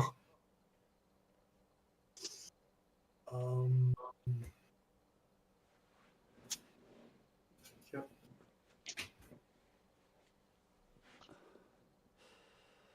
No This will be response. 2 damage to each creature and each player. Okay, so we'll all take 2, and then 2 damage. It'll go back My to my hand. sapperlings are all dead. They are dead. They're Again. dead as a doornail. 1, 2, 3. I'm gonna cast a Llanowar Emissary to draw a card, and then I will pay this treasure using this treasure. I'm gonna cast a. Let's see. Do I need to do that? No, I can hold this up. Yeah. And then I will pass the turn, and yeah, pass the turn.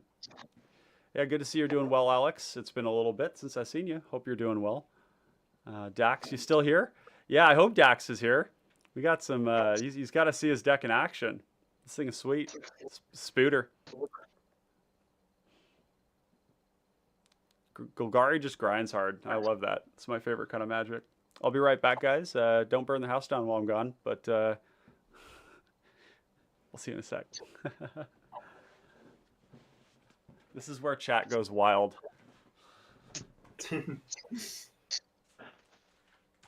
Viva la revolution.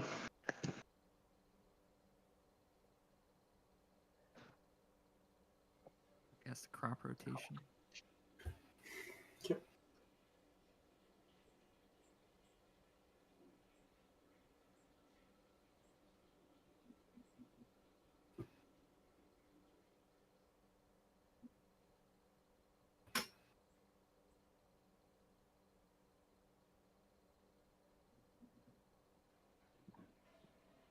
Getting a Mystic Sanctuary.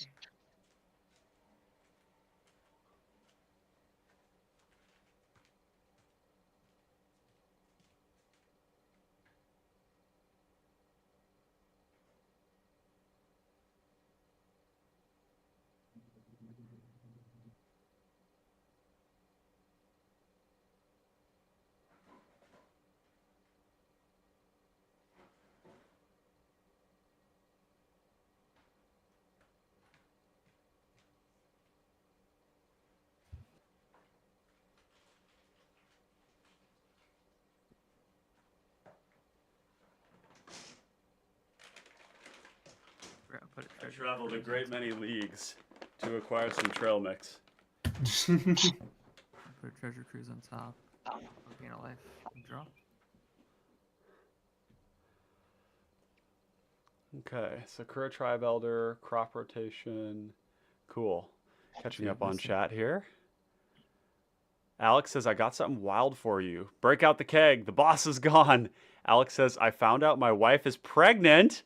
So that's why I've been gone so much? Alex, my man. Congratulations. Alex is going to be a daddy. Hell yeah, brother. Hell yeah, brother. Can I get a hell yeah, brother? Welcome, dude. That's fabulous. That's awesome. Victoria says, congratulations. This is going to be your first, and that's a yep. Hell yes. Hell yes. You love to see it. Treasure cruise. Treasure Cruise. Okay. Is that the card you put on top, I presume? Yep. Okay, cool. Alex says she's only 6 weeks long, so we're prepping a lot of stuff. Well, yeah, you're not going to be playing a whole lot of Magic for the next little bit here. But I hope you're still able to find some time occasionally to get in a game with your old pals here at the Connoisseurs. But that is fabulous news, dude. Welcome to the, yeah. Can I cast that? I guess I don't really have a choice. I'll cast a High Tide. Ooh. A High Tide? Hi there, Tide. Okay. Yep. High Tide. I'll go ahead and separate my islands from everything else here. This is concerning. Yeah. This is where we get to relearn the age-old lesson about Tatyova. About the fact that I turned Bastion Protector sideways constantly towards the Tatyova and they're still alive. Mm-hmm. Yep. I'll pay 3 for Tragic Lesson. Draw 2. And discard a card and start turn lane and control if it's under his hand. Yep. 1. How is that a This is a- Tundra spell? Storm count 4? Island. Yep. Storm count 5? And storm count, no storm cards in the stack. Yeah, they don't need weather the. Yeah. So I'm going to.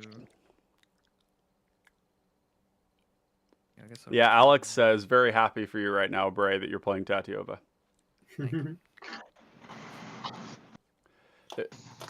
There's been so much talk about the deck not being good anymore. It's like, what are you talking about? This commander is fucking awesome. It's so strong. I'll pay It's just a 2 boogeyman. into the north. Into the north. Okay. No land put in the play taps. Mm-hmm.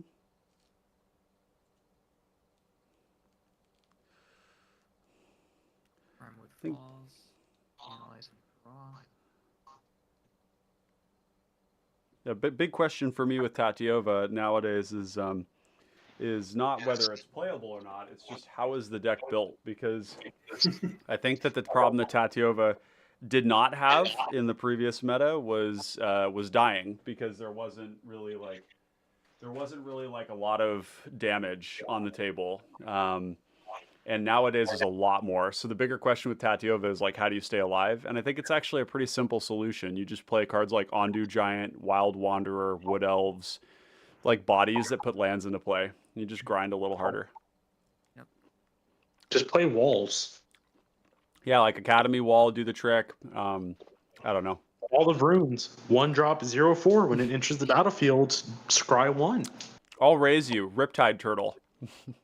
Even better. No, I don't think that's the answer exactly. But I'll tap 2 islands for Tamio's completion. yeah, Alex is right. Secret Door is good. Tamio's completion. Yeah. Very cool. Please declare target. Yeah, I don't know. he does. Yep. It is an aura. Auras have to have their targets declared. Mizu, are you gonna attack me next turn? Do what you feel is best. Okay, Mizu, you're getting the Tamios. Any response, Mizu? Nope. That's fine. Oof. Alex calls Tatyova immortal. Sick. Then I'll go ahead and On your in phase. Yep. Let me make sure I'm saying the name of this card right. I like to cast Banishing Coils, the adventure side of Guardian Naga. Oh exile- God, I love this card. exile it. Okay, in response, I'm just gonna pay 1 island since I tried to select it and negate. Okay. Yep. Wait, Mhm. yeah, no, it's an instant. Yeah, so that counts. Yep. The nice thing when you're playing white is that both flickers and protection spells help you unlock out of auras, which is one really nice thing about being in white. That Guardian Naga, though, that thing is so sick. Yeah, and since it got countered, it didn't go into the adventure zone. Unfortunately, yeah. Yeah. You know, you put an aura on my thing, I think it's only fair. I like to put a reprobation onto Tatyova. This is all abilities and this is 0/1. Yeah. In response, I'll sacrifice the Tribe Elder. Time to go get a land, draw a card, Yeah, gain a life. Yeah, let's get an islands. I think it's basically. Yeah, you're probably running out of basics pretty soon here, huh? No, I should still have a few more. Still a few more? Still a few more, yeah. This has been a pretty good game so far. Wild stuff. Gain a life. Yeah, for you maybe. Yeah. No. Oof. Yeah, that Uh, happens. She's a coward. He's a coward. Lotus says, "Hey, this has been fun to watch. I have to dip, work in the morning." Well, yeah, that is what is most important. But I messaged you on Discord, Papa Popper. Hopefully, we can link up and collab on cPDH FNM episode coming up. Take care, everyone. Well, Lotus, I hope you have a great rest of your day. And thank you for stopping by. I appreciate you reaching out. Be looking forward to talking with you soon.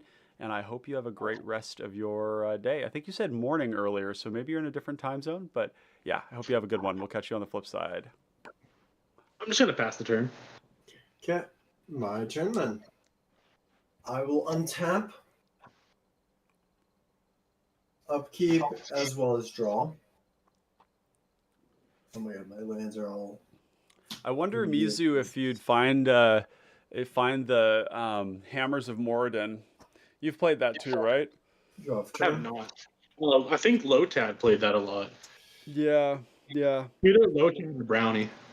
I'm going to Yeah. tap the Commander Sphere for a black mana.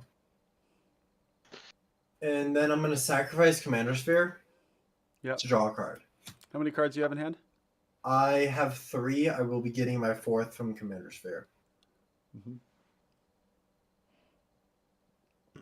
I will then use 2 extra mana total. So that's 3 mana total to cast a Voracious Vermin. Mm. Does that resolve, I assume? That's the one that makes a little It makes a rhyme whenever a creature control dies. I put plus encounter on it. Yeah. Doesn't this card, this one combos with, no, this one doesn't combo. Never No. mind. Yeah. I was I like, get my what's rat. the- And then I will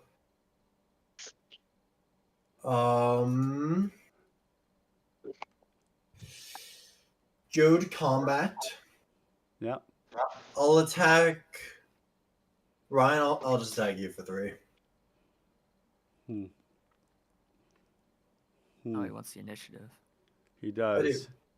And you are currently in the trap, right? I will be getting the trap, yes.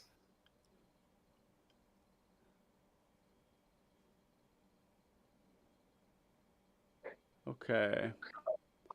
And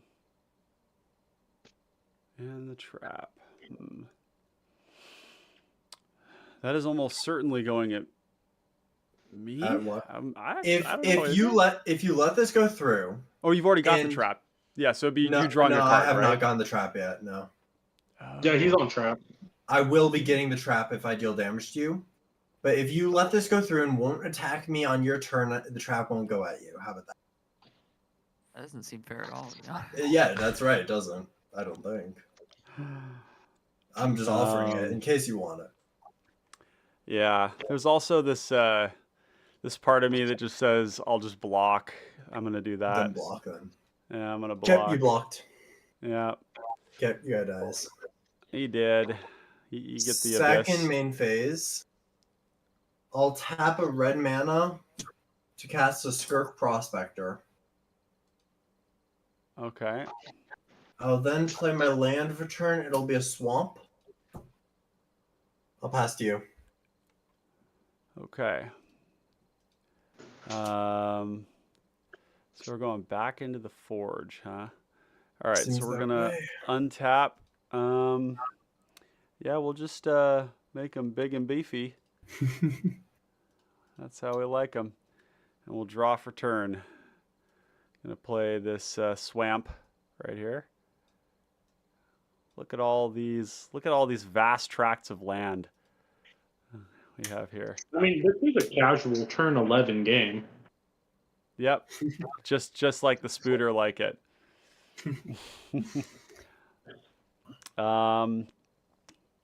Let's go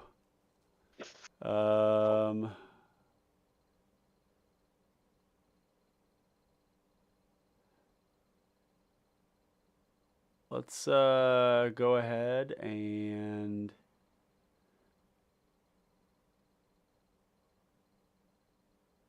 let's go to combat. We're gonna swing the Disciple and the Spooter at well, let's see. What are we doing here? What are we doing here? Let's see. What are we doing here?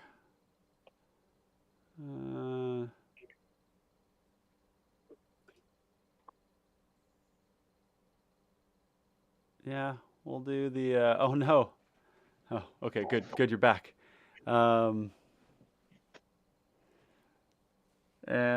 how many cards in hand, everyone? 1. 7. 1. 7. Okay. We'll go Demon. Coward. We're gonna swing these here at you, Bray, and we'll do the Avenging Hunter here at you, Mizu. I'll block the 6 damage. I'll take 4 commander. Mm-hmm. Okay. And Mizu, you took it. All right. 1,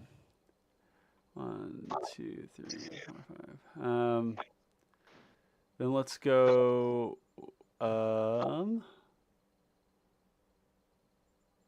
1, 2, 3, 4, 5, 4.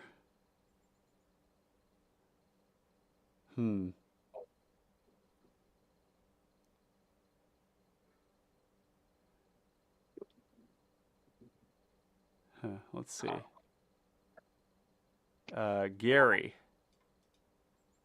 That's a 1, 2, 3, 4, 5 devotion.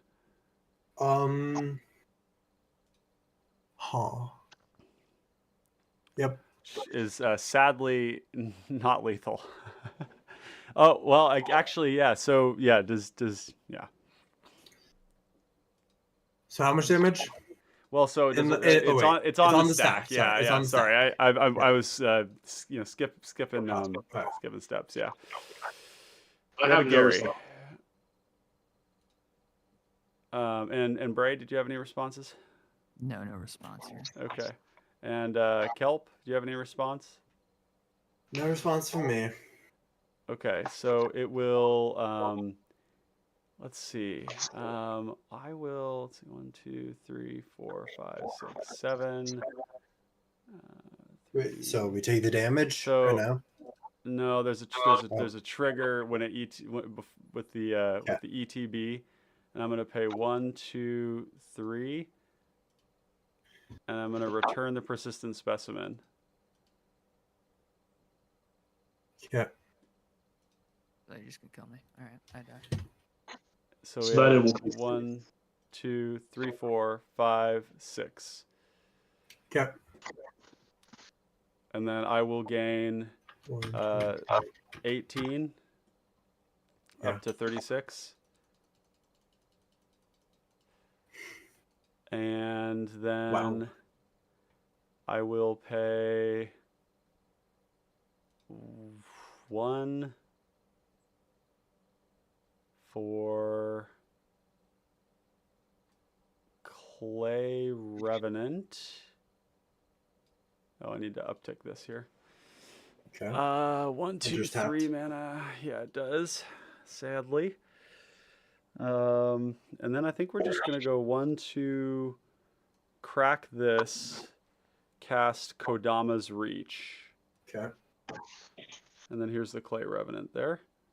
Kodama's Reach is gonna go and get me a swamp, and it's gonna go and get me a forest, I guess. And I think, yeah, I did play a land this turn, right? I think I did, because I mentioned the huge tracts of land, so yeah. Okay, like that. And then I will pass the turn. I will untap.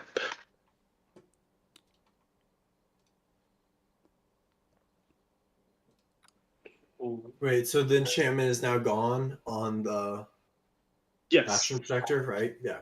Yep, yeah. Yep. I'm about to get punched. So much. I don't have trample or anything. That's right. Just pro. I don't have pro anything yet. Not yet. Yeah, I countered all this stuff. I'd like to play a custody squire. Oh. Whenever Okay. it enters the battlefield, each person gets to vote on a enchantment. Artifact or creature.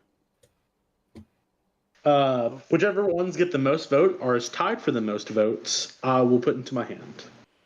Okay. I have a Suture Priest, a Guardian Naga, a Staunch Throne Guard, a Pentarch Ward, and a Wayfarer's Bauble and a Oblivion Ring.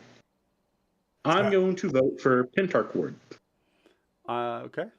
I will vote for Pentar. Wait, if I choose Pentar Ward, will you be You're going to be attacking Ryan, right? I assume is what you're trying to do with that. Whatever. I'm choosing Pentar Ward. Stone Cold silence. It might kill me, but I'm choosing Pentar. I'm gonna choose Suture Priest. Well, I can only get protection from one color, so you will still have a blocker. Yeah, you'd still have a blocker. Yeah. All right. The Pentarch Ward will return to my hand. Mm-hmm. Which, if you attack me, which if you do, that'll be sad, but oh well. I guess. Yeah, it also, you would just block with the Skirk Prospector, because it's going to be pro-black. Yeah. Yeah, there's going to be a Pentarch Ward on Bastion Protector. Okay. Response.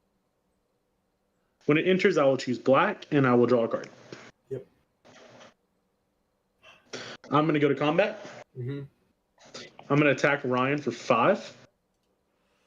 And it is pro-black? Yep. Yep. That is fine. I will take 5. I will gain the initiative. 2, 3, 4, 5. And I am on a clock. I am on a clock. This is I will go into the forge and put 2 counters on Bastion Protector. Okay. Yep. Planes for turn, and I will pass. Okay. I'll untap. Upkeep. Draw for turn. Yep.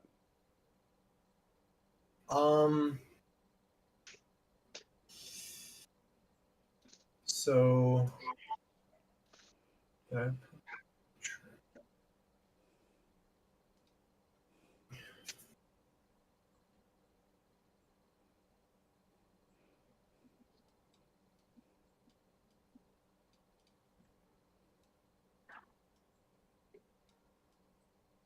So.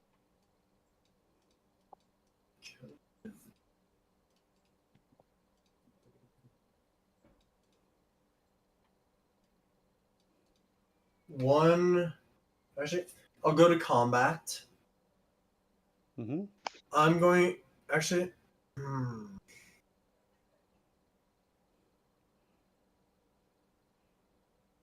Yeah, that would give my guy counter if you block, and if you don't block, I get the initiative.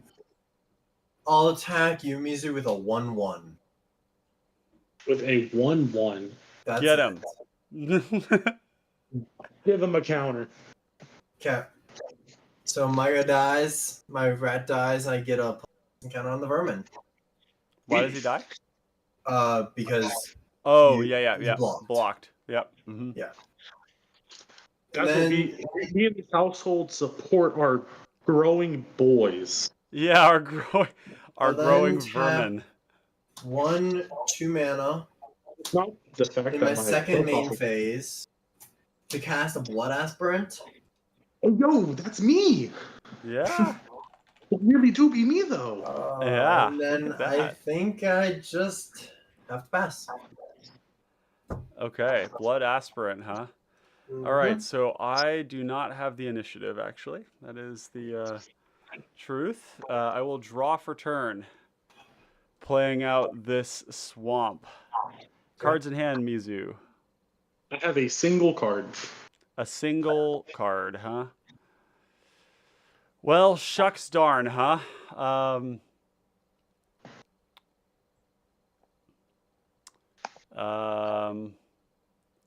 One Yeah, card.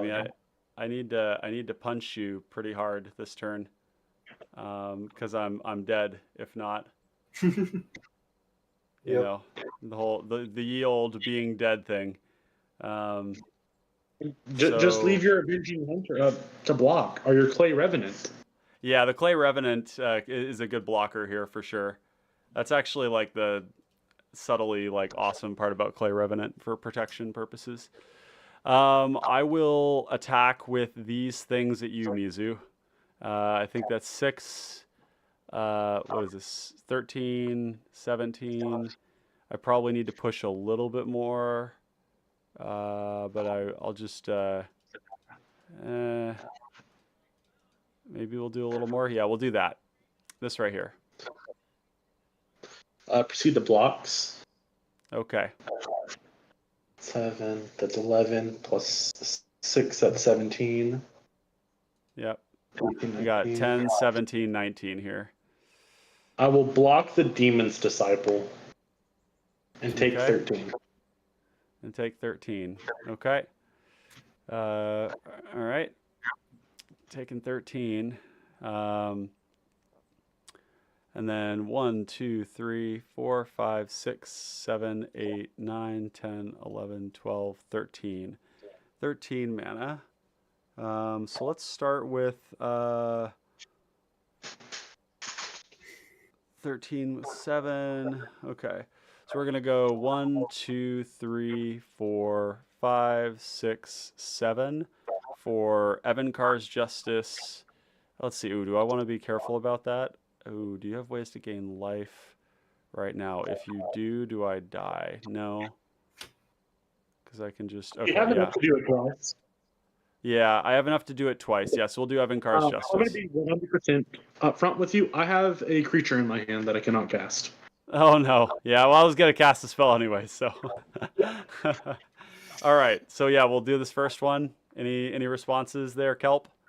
Let me think for a second. Let me read the card again. Yeah, it To deals each 2 creature and damage to each each creature, player. each player. And you'll have enough mana to cast it again. That's correct. I've paid the buyback. Do you have Tamio's completion? Am I borked? No. Okay. All right. That's Well, the game then I think. game blouses. I don't know how Tamio's protection or completion even saves. Yeah, I would like gain him 2 life, and then he would be like at 2. But yeah, wow, GG's lads, that was fun. Good GG. game there. Yeah. GG. Well, the Spooter at Dax, I hope you're still there to see your boy. I will not be able to play a second game. That's fine. No worries. So see y'all. Yeah. Yeah. Is this you, Bray? Was that your voice? That was Kelp. No. Oh, that was you, Kelp. Sorry. Your guys' voices, for some reason, they're not the same, but I keep getting them mixed up. But Kelp, I'm glad you were able to join for a game, and glad to play some Magic with you. Thanks for joining. See y'all. And the Thrinax was cool. I like that quite a bit. I will try to make it better for next time I join in some ways or sorts. See ya. Yeah. Cool. Cheers, mate. All right. Well, let's see what we're doing here. We could potentially do another one. How's your guys' energy level doing? I'm fine. I'm all right. Okay. Yeah. Maybe we do another one. All right. Let's see. We'll put the bat signal out here. For those of you in chat, if you've been wanting to play a game and you haven't yet done it, we have a slot. So it's going to be first come, first serve. I'm going to put a little message out right now in the Discord as well. I'll let people know that there is a spot available.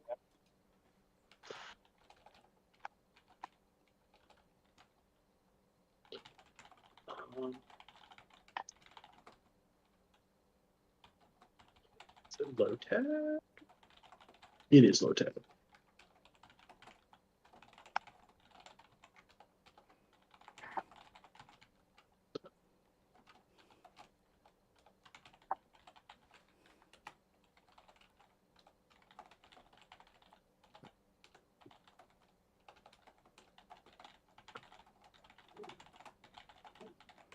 Okay.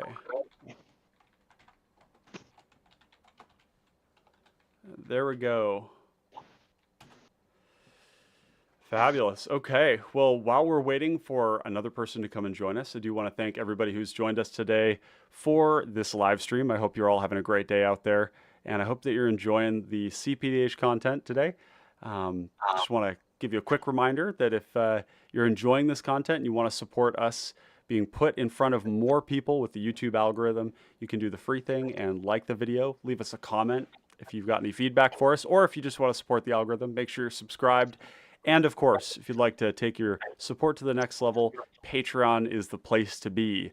You can go to patreon.com/common connoisseurs to join the 20 other patrons who have populated this server and supported the content. You get access to priority access to the games here for the FNMs that we do, as well as a whole slew of other benefits, access to the supporters only section of the Discord, and updates on all the decks that I build and maintain with the wonderful co-hosts we have on the stream. And you get early access to the Let's Build videos before they drop, because we'll open a thread in the Discord, and then me and the co-host will be there talking about the deck beforehand, and you can participate and join in those discussions. So you can check it out there. We have donation levels for $2, $5, $10, $20, and $50 a month for those of you who are interested. So keep that in mind. Consider that if you're enjoying the stuff. But otherwise, just really stoked to have you all here.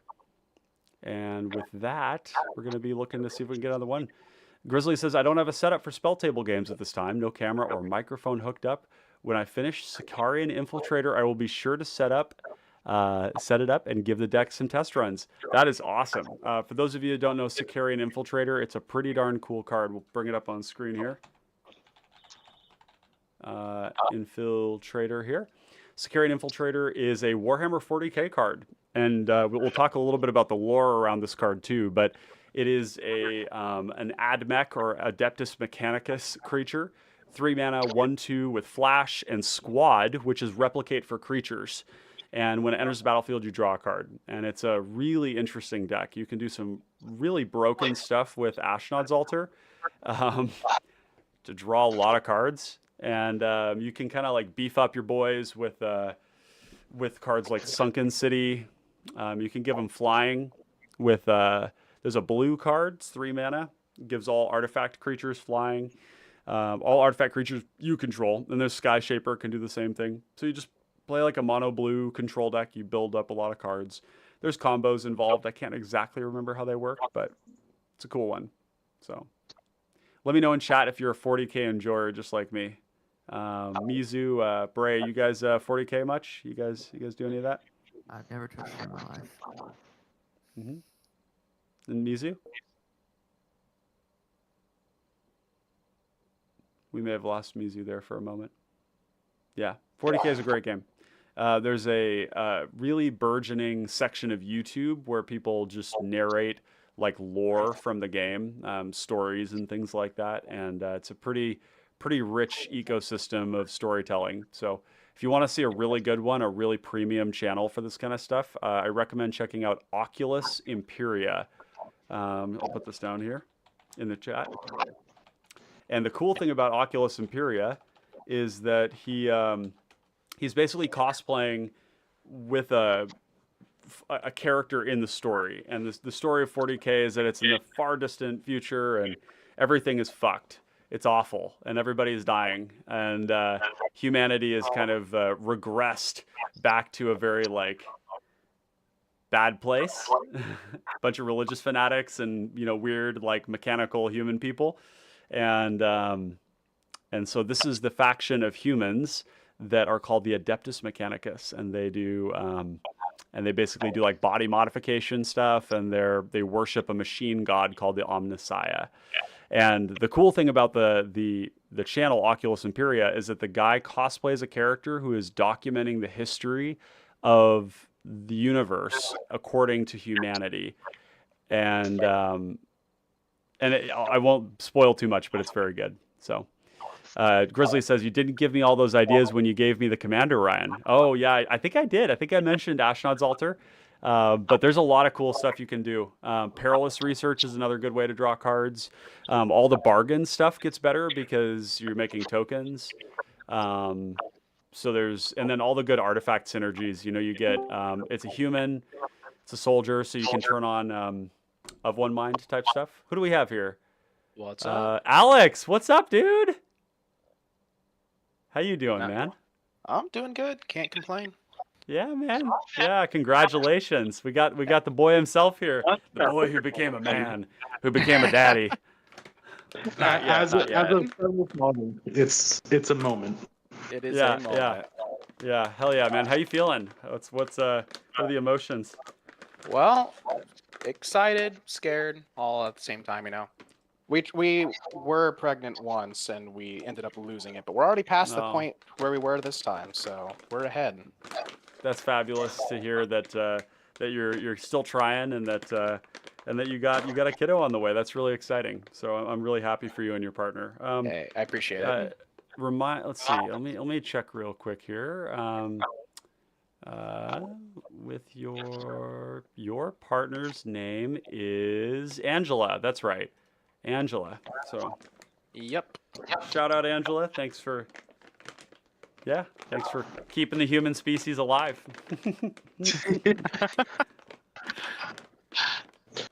Rob, before we start the game, I'm going to step away, use the restroom, get a drink. Coolio. All right. Austin Braesbeck says, praise Slanesh. Oh my God, you're a degenerate, are you? I mean, I'm also a hedonist, so like, I feel it. Like, I vibe with it for sure.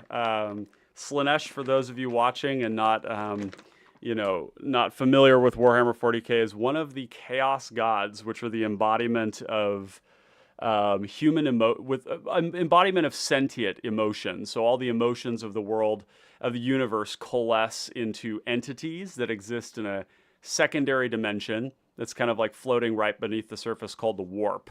And the warp has all of the collective rage, gluttony, despair. It tends to be a rather negative place. It wasn't always that way, but it tends to be a negative place. And Slanesh is the god of excess, lust, pleasure, and creatures with many, many boobs. We'll just put it that way.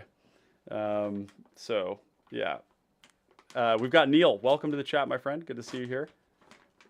Thanks for joining us today. We're just talking a little bit about Warhammer here, since Grizzly is kind of excited about Sicarian Infiltrator, which is one of these 40K cards. There's a couple of other ones. What's the Blood Angels one? It's a chaplain, right? The Sanguinary Priest. That's it.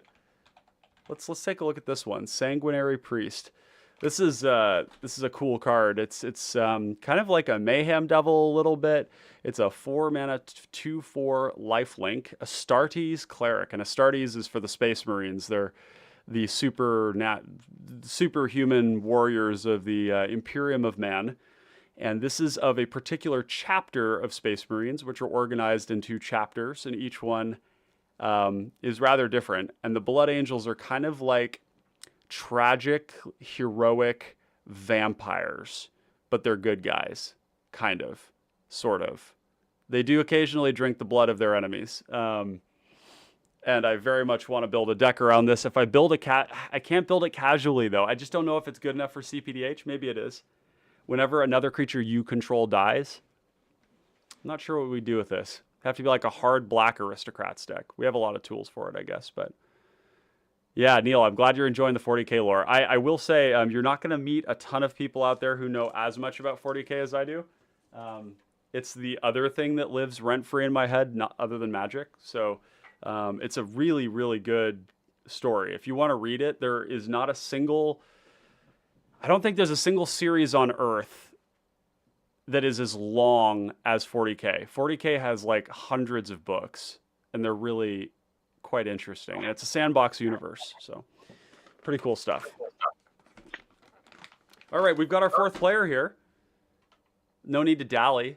We've got 2 Tatyovas. 2 Tatyovas and a Bastion Protector. I am going to swap it up. I am going to... What's that? I hadn't taken off my commander yet. Oh, okay. Would you like to... Armament Core. Okay, cool. I am going to be swapping to another deck that I want to do some testing on. The Spider did the thing last game. That was pretty cool. And I'm ready to try out Dalek Squadron. Yes. Yeah. This is big hype, guys. Dalek Squadron is such a cool commander. This commander, it rocks. Let me put this one up. Dalek Squad. There we go. And Dalek is from the new Doctor Who set. Dalek is a myriad menacing 3/3 for 3. And it's pretty simple. And one of the really nice elements of Dalek is that it's giving you 2 bodies to play with every turn. I will say, though, I am so sad that myriad tokens don't stay till the end of the turn. Because if they did, this deck would be like... It's already really good, but it would be giga powerful. You would be like making Fleshbag Marauders and Slum Reapers and all this shit, and it would just be like free, right? Like, can you imagine if like Slum Reaper read... Make a 4/2, your opponent's all sack a creature. That's the world I want to live in, but it's not the world we got. So, okay, this hand is also unkeepable, though. This hand is keepable, I believe. Yeah. Yep, we can keep that. Neil says, I saw the alternate art cards for Dalek Squadron. Yep, it's kind of interesting looking. I wonder if we can pull it up on screen here. Yeah, we can. It's kind of funny looking, right? This one? Yeah. I don't know if I'd choose that over the other one. The blue kind of throws me off a little bit. Blue and red's a weird color combination. Neil says, would this be a good card with the commander that ends the turn? A commander that ends the turn. Do you guys know what that is? Is this from EDH? It's an EDH card. It's like Obeka something. So that means you would keep the cards? You would keep the tokens? Oh, wait, no, Becca. Yeah, it's the tricon. Interesting. Yeah, if you're with Obeka, then at end of combat, you could tap her to end the turn and keep all of your myriad tokens. Oh, that's kind of spicy. And Yeah. I believe that since you're making a token copy of Dalek, that the myriad tokens, would they also have myriad? I think that they would. Yes. The new red-black legendary from the set says effects can't cause you to sacrifice tokens. Well, these ones don't including sacrifice myriad? themselves. These ones only exile. They exile themselves. So I don't know if that would stop it. But you can the whole thing is populate. that, like, you pull with one, you myriad, get 2 more copies of him that both have myriad, and you don't sacrifice them because of his own text. And then you make Okay. 2 more. And then, like, it doubles every turn. Yeah, that's kind of cool. So it triples every turn. Grizzly mentions Grixis for Brute Chronologist. Interesting. I'm not familiar with that card. Maybe we can pull That's it up okay. on screen. The one that ends the turn.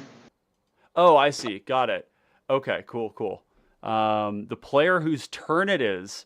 Wait, so other people can end the turn too? If they choose to.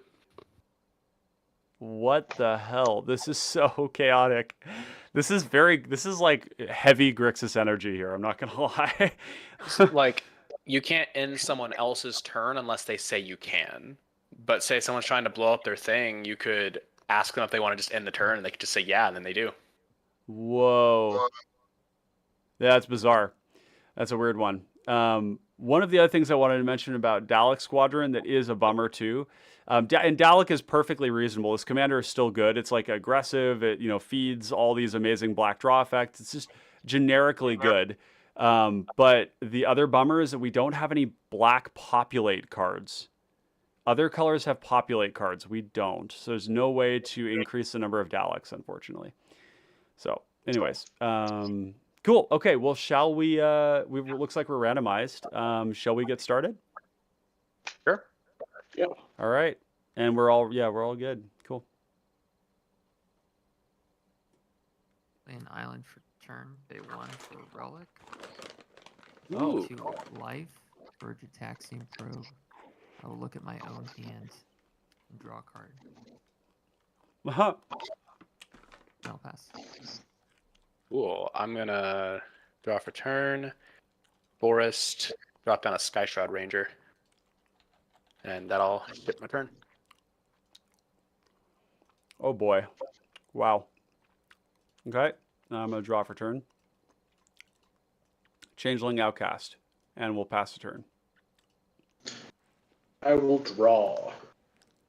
I'm going to play a snow-covered swamp and cycle this Eagles of the North for a green-white duel. Mm-hmm. And I'll pass. You're in step, actually. I'll tap relic, make you exile a card from your graveyard.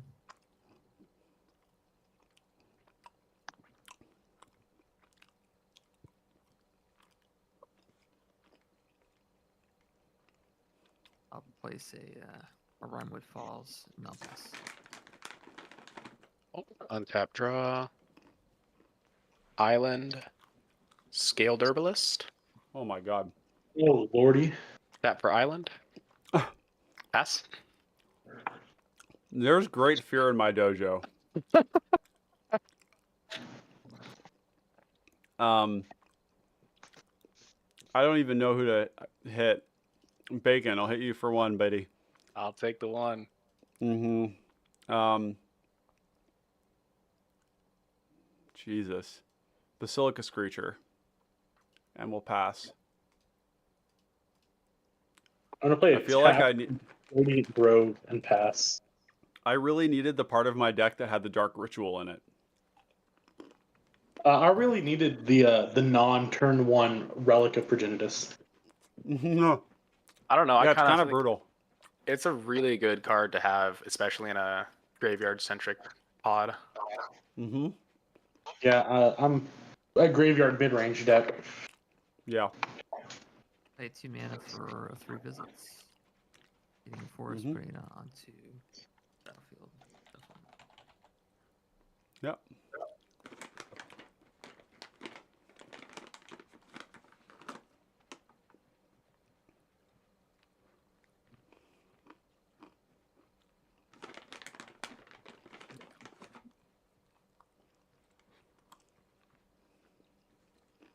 Hmm.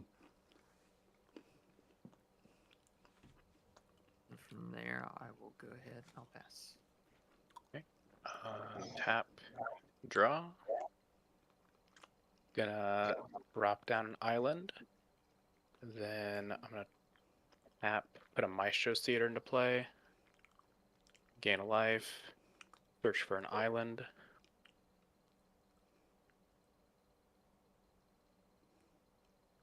Put that in play tapped. And I believe we'll pass turn from there.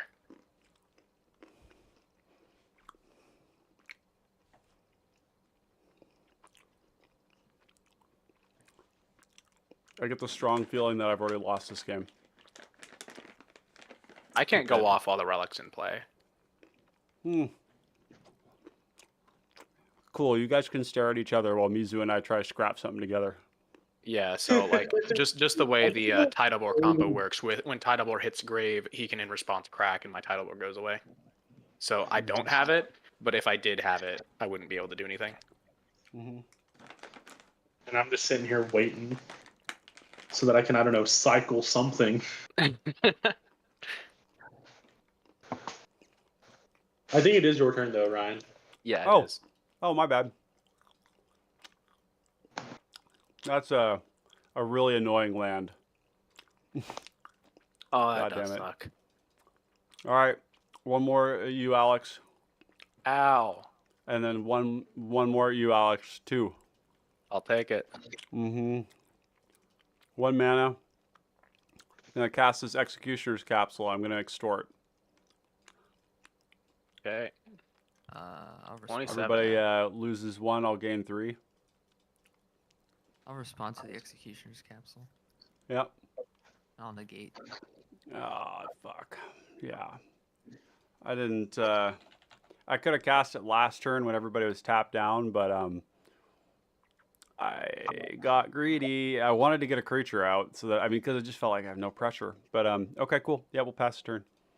It's not looking good, folks. Not for my team, at least. Team Tatyova is looking like an amazing investment right now.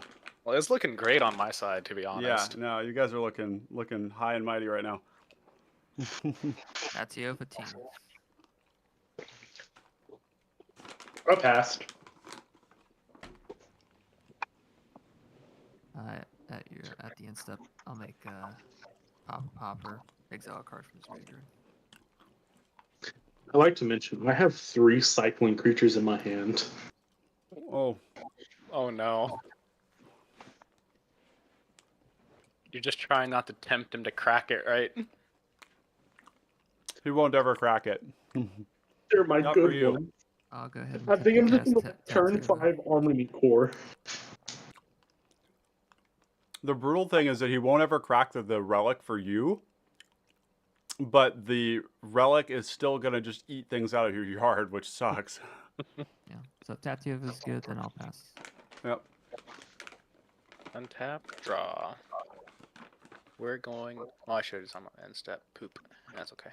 I will pay 5 and I'll cast my own Tatyova. Oh, God. And here I am trying to do, like, damage. It's tragic. What's the damage? Yeah, what's the damage? I'll pass turn. Ugh, this is vile.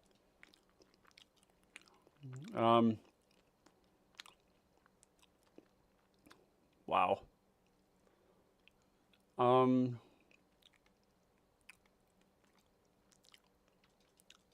think it's Dalek time. And we'll punch each of you guys for 1. Ouch. Pass the turn. Under end phase, I will cycle this Wandering Death. That's why the card is good. I will untap. I'll play a Snow-Covered Forest. Run out an Arcane Signet. And I will pass. Grizzly, what tournament did Tatyova win this year? That's your instant Mizu. Tatyova's won a tournament this year? Exile a card from your graveyard.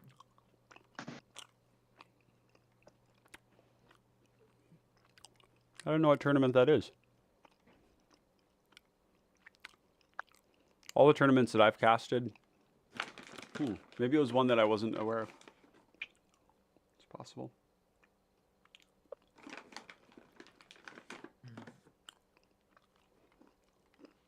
play an island. Oh, cEDH tournament.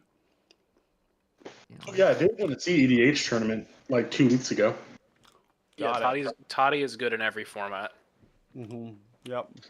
The list I'm taking to my in-person play group tomorrow is a like Tatyova self-mill laboratory maniac.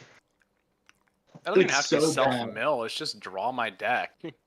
It's so well because what I really want to do is I want to go like mill half of my Witness library with protection. automatons. yeah, I'll be casting on the Tatyova. Sure. Mill half your deck with a traumatize and then like splendid reclamation and get all your lands back. Jeez. That's really gross. We're all like 15. Then I'll Make cast as many Hedron crabs as you Gross. legally can. Growth Spiral, draw a card. Place a Mystic Sanctuary down, gaining a life. But before that occurs, obviously I have the trigger, which I will use to bring a negate to the top. Gross.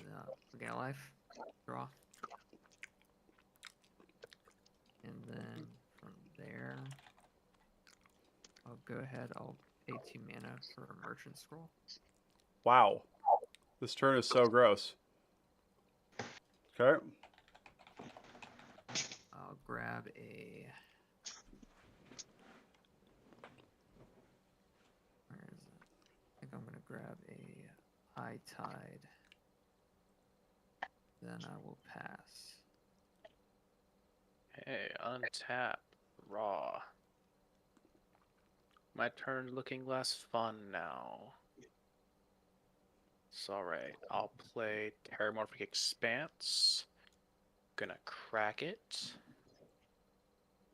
Search for Forest. And then I'm going to pay 5 and exile both of these cards from my graveyard to cast Treasure Cruise. I will respond to that. Treasure Cruise. Man, how are you able to do all of these things in your turn and still have an answer up for the Treasure Cruise? Oh, Tatyova is so busted. Ryan, I feel like this is a Tatyova game and we're just spectators. Yeah, that's exactly what's happening. We're super dead. Yeah, I'll just negate it. Oh, I hate it. Pass turn. That does, however, open up an opportunity here with all the shields down for us to do something bad to him, right? Am I right? Are you sure he might have a daze or a foil? Yeah. Oh man.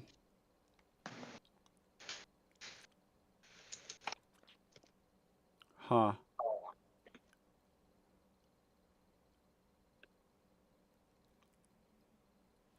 Well, they actually might have mana up. In fact, Alex over here has the 2 creatures.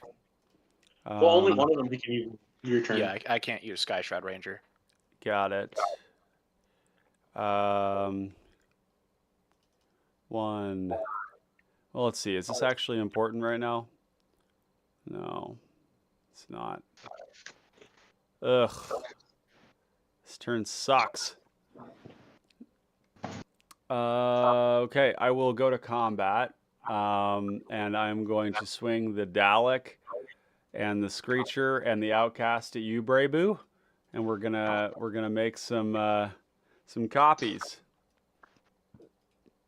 I'm just gonna eat it. Yeah. How much damage am I taking? I think it was at 28. Do I make 3 of these, right? 1 at 1. No, I make 2 of them. Yeah. Yeah, you make 2. Yeah. So we've got 1, 2. So it'd be 3, 4, 5 at you, Braybu, and then 3 at each of you. And then end of combat. We're gonna go 1, 2, and we're gonna cast Final Flourish using the kicker, sacrificing the Dalek to tag it. That Tatty. Yep, get it out of here. And then I will. What What are we doing? Turn 5. Yeah, and I think with that, we're going to pass a turn. This Dalek goes away. I will play an Opal Palace for turn. Do we have any way to... No.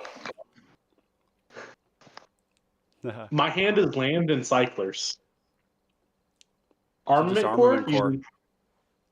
using mana from the Opal Palace to give it a counter. ETB, I'm going to put the counters on the Armament core. Yep. So 2 +1/+1 counters among 1 or 2 target creatures. So you can put both on the Armament Core. Yep. So it's just 2 of them.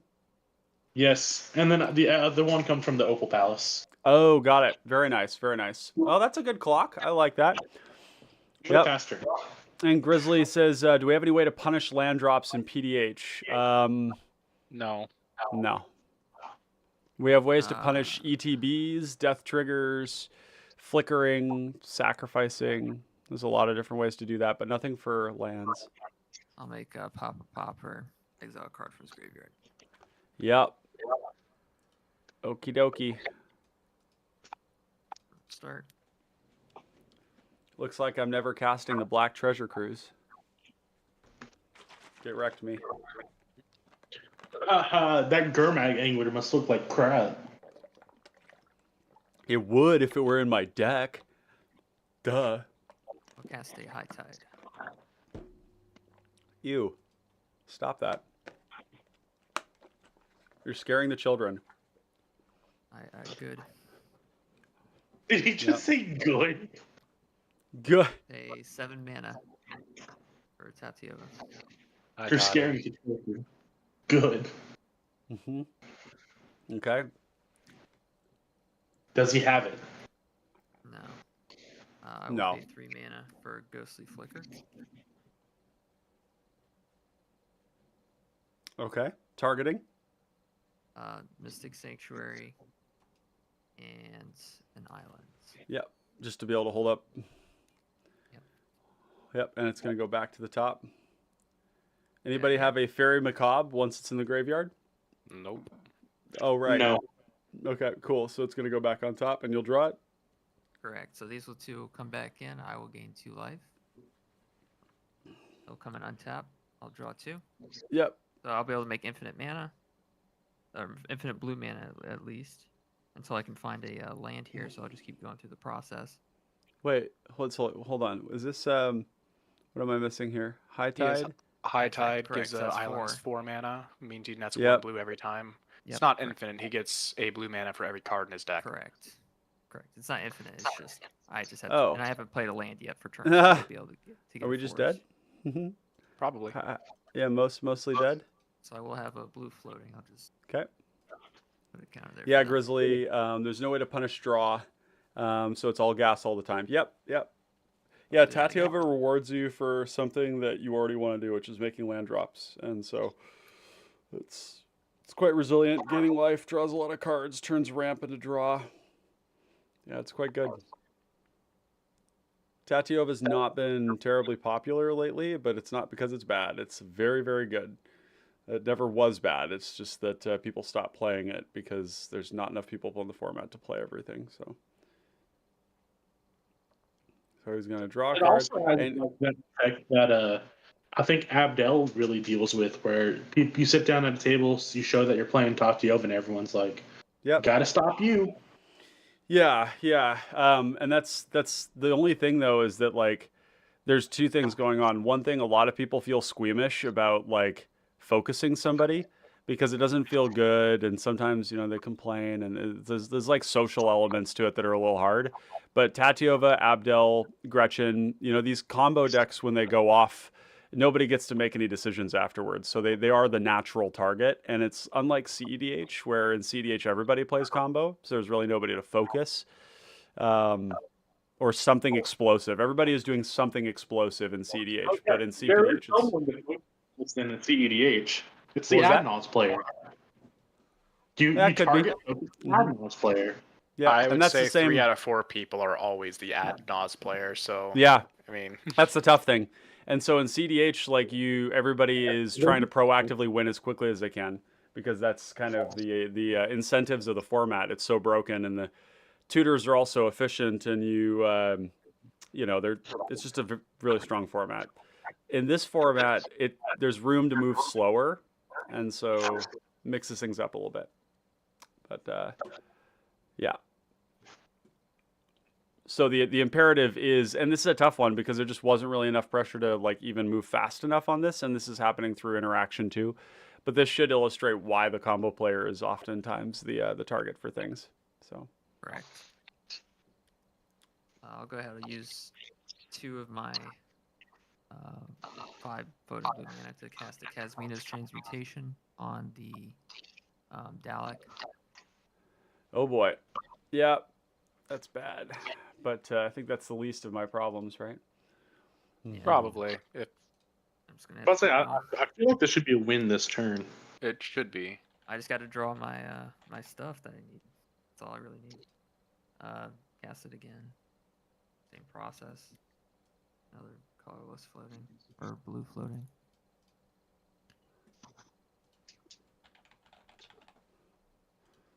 Do it again. Good.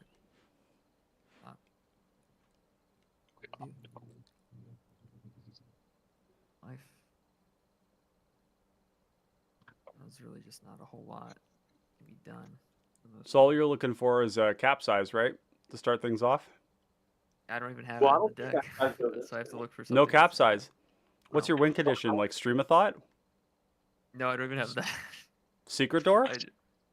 No, I don't have that He either. doesn't have infinite mana. He has 1 mana per card in his deck. Correct. I mean, if you want to shortcut it, you can just add a blue mana, draw a card. Yeah, I could do that. Yeah. So just gain 2. I think if anyone had any actions, they would have done it by now. Yeah. Yeah. So 6. Grizzly says if you're coming into a competitive game with a mindset if you're coming into a game with a competitive mindset, then there really shouldn't be any negative feelings when you get targeted as a threat. I agree.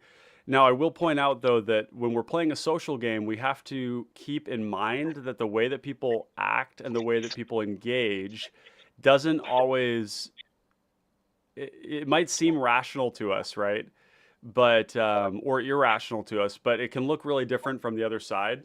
And so you're right. You shouldn't be salty or upset if you're getting targeted if you're the threat.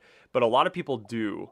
And one of the things I've noticed is that when you're playing combo, and this isn't everybody, there are obviously both of you guys know that you're doing something very degenerate and broken.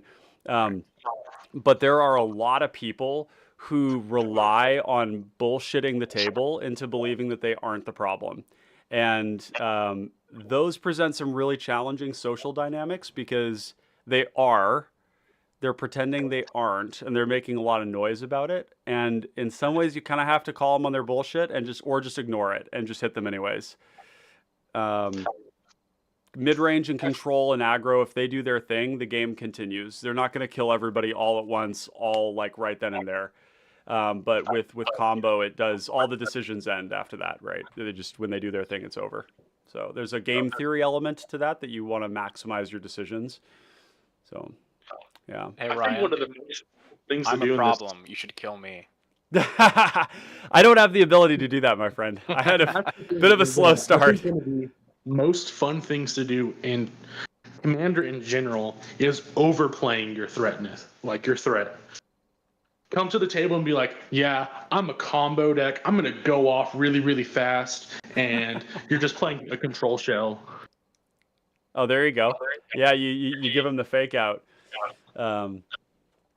Yeah, it's kind of an interesting thing. The format's in a funny place right now because everybody's learning their threat assessment and their target priority. And a lot of and I genuinely still feel that combo decks don't get pressured as much as they should be. But I mean, in this case, there wasn't anything to do, right? Like this game played out exactly as it was going to. You know? Yeah, I don't think the only thing that would have changed in this game was mulligans. Yeah, no, that's exactly right. Yeah, I could have mulliganed for something faster or more interactive, but here I am sitting with like what I have, like Cabal Ritual, which I drew off the top, Whisper Silk Cloak, Gary, and Vicious Battle Rager. Like if this game were going longer, we'd have a really great, we'd have a much more, I'd be in a better spot, right? Yeah. Grizzly says those type. Look at this hand and tell me that this would not have been damaged. Dude, yeah, it's a fabulous hand. Plus, you had the Wander in Death, so you were going to hit all your land drops and draw cards and do all that stuff. Yeah. And Grizzly says, those types of situations are why I left casual for cEDH to begin with. I am yet to have one of those salty moments at the table since I made that change.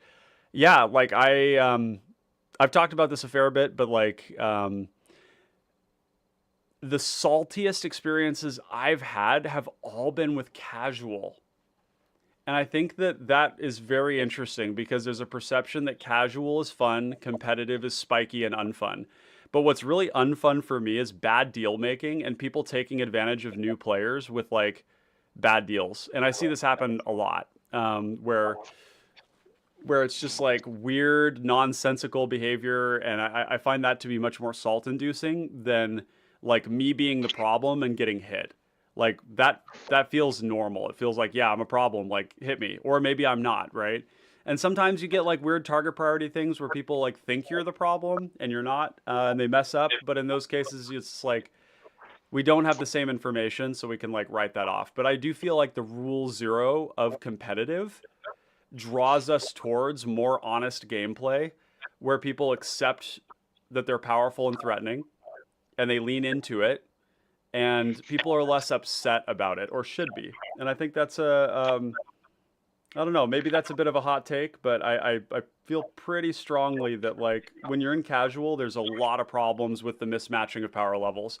I even saw this at Vegas where somebody would like show up, you know, like show up in like a mixed power table with something that they called a 7, and then they like went infinite on turn 4. Because their 7 is like what? You know, it's like, what is their 7 to somebody else's? At least in cPDH and PDH, the difference is like, you can still win with a casual deck. And you will win pretty often. Like if you have 3 competitive decks and they're going head to head and they're trading resources and you're just sitting there as like the underpowered deck, your chances of winning are like really high. Because like nobody's taking you seriously, right? So that's sort of how I have built Armament Core to play. Yeah. You're just going to see me sit and cycle and get lands, and it doesn't look like I do anything, and then all of a sudden I have a 7/7. Yep. Well, he found absolutely. Peregrine Drake. You did. Yeah. You did. So is this the win here? Like I don't really have like a whole lot that I can. What's your win condition? Well, that's the thing. When I ordered the cards, they sent the like my win cons from TCG Player or whatever. They sent them like a So completely let's put it this way. I am perfectly fine conceding if everybody else would too, because your win condition in there's plenty of them, right? Like they should be there, right? Like I mean, I could infinitely just blink all your online permanents to your hand, and the next turn I would still have a prowess on board, and I would just cast a bunch of Yeah, I spells. think that what happens is that we all die one at a time to the Shipwreck Dowser, right? Yeah. You cast infinite spells. I cast the infinite blinks for everyone's Yep. online permanents. No permanents in play. I'm comfortable with this. Is everyone else comfortable with the fact that we're dead? Yes. Can I point out if this didn't happen, I had Harrow, Pneumonic Wall, Shoreline Ranger. I was gonna Harrow like 4 times in a row. Oh God. So just remember this, chat, when your opponent whines about being hit as a combo player, with which neither of you guys did. You guys are great opponents here.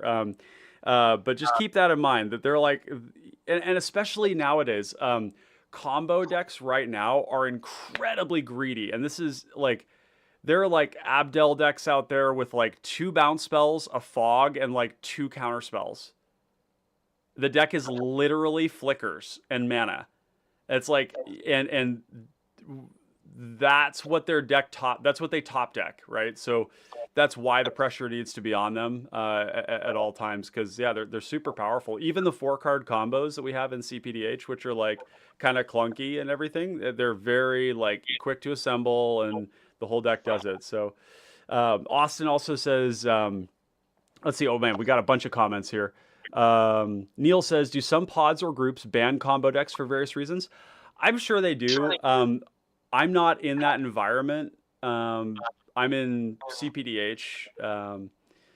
And actually, let me check something real quick here. Somebody's got just a little bit of feedback here. Mizu, would you just mute for a second, and then if you want to, yeah, let me know, because my voice is coming back through to me. So Neil, I'm in competitive. I just plan for it, right? I plan for combo by playing a lot of answers to it. There's a ton of answers to combo in this format. For Flicker, you have Suture Priest, Blood Seeker, you have Poison Belly Ogre. There's a ton of stuff there. There's also like for the Tidal Bore combo, which is what we would have normally died to here. There's the Standard Bearer and the Coalition Honor Guard. But generally and I just play a lot of removal, counterspells and removal. Like removal is king in this format. It's very, very good. All combos require creatures. So I don't ask people to not play combo. I just prey on combo. That's like kind of my specialty. It has been for the last like 2.5 years, is like learning how to beat combo decks. Because when I started playing, everybody was combo. That's all it was. Austin says, casual also has a lot of those players who bullshit that they don't have anything when they have Crater Hoof or something. Yeah, there's a lot of like, I don't know, casual leads to a lot of feel bads for me. And I know that's not the case for everybody, so I don't want to generalize. But for me, in my experience, casual has been like a pretty unpleasant experience most of the time. I just prefer that everybody accept, like, and think about it too. Power creep is leading us all to improve our decks. We're all optimizing our decks all the time, right? We're all trying to make our decks more powerful. And so, like, where's the line there? We're like, and what does that mean if we're not building for power, right? Like, and I just like my decks to work, so I don't want to build memes, right? So that's, yeah. But Grizzly says the situation that made me change was a player throwing things at a table because I countered an omniscience. The following game, he proceeded to lock the table under a knowledge pool. Yeah. So, like, that's a great example. Even at the, in Detroit when I went there, I had somebody who, this isn't like shade on them because it wasn't like explicitly a competitive event, but I killed their dad and then they proceeded to throw everything at me, but I killed their dad in the previous game. And then I got kind of murdered. And then there was like another player there that was kind of like making deals with them to like oppress my table, even though I didn't have anything and I was missing land drops. It was pretty bad. I was hitting land drops with a Goldvein Pick and Prying Blade. Those were my lands. And the person next to me was playing Mayhem Devil. So they were just using the triggers from me making mana to try and hit my land drops to like kill my creatures, while the other person made like 40 power worth of creatures with a Good Luck Unicorn. Right. I just don't like that vibe at all. So, and Grizzly says, what's that? That's ganging. Ganging? Yeah. Yeah, I've called it like headhunting is another one too. Like when somebody has no plan to win, but they still kill you, kind of thing. And I hosted a league one time where I had to kind of like give somebody a warning for that because they just suicided themselves into somebody for the whole game. And they actually sat down and said, I am going to make sure you lose, because they were 4-0 in the league. Right.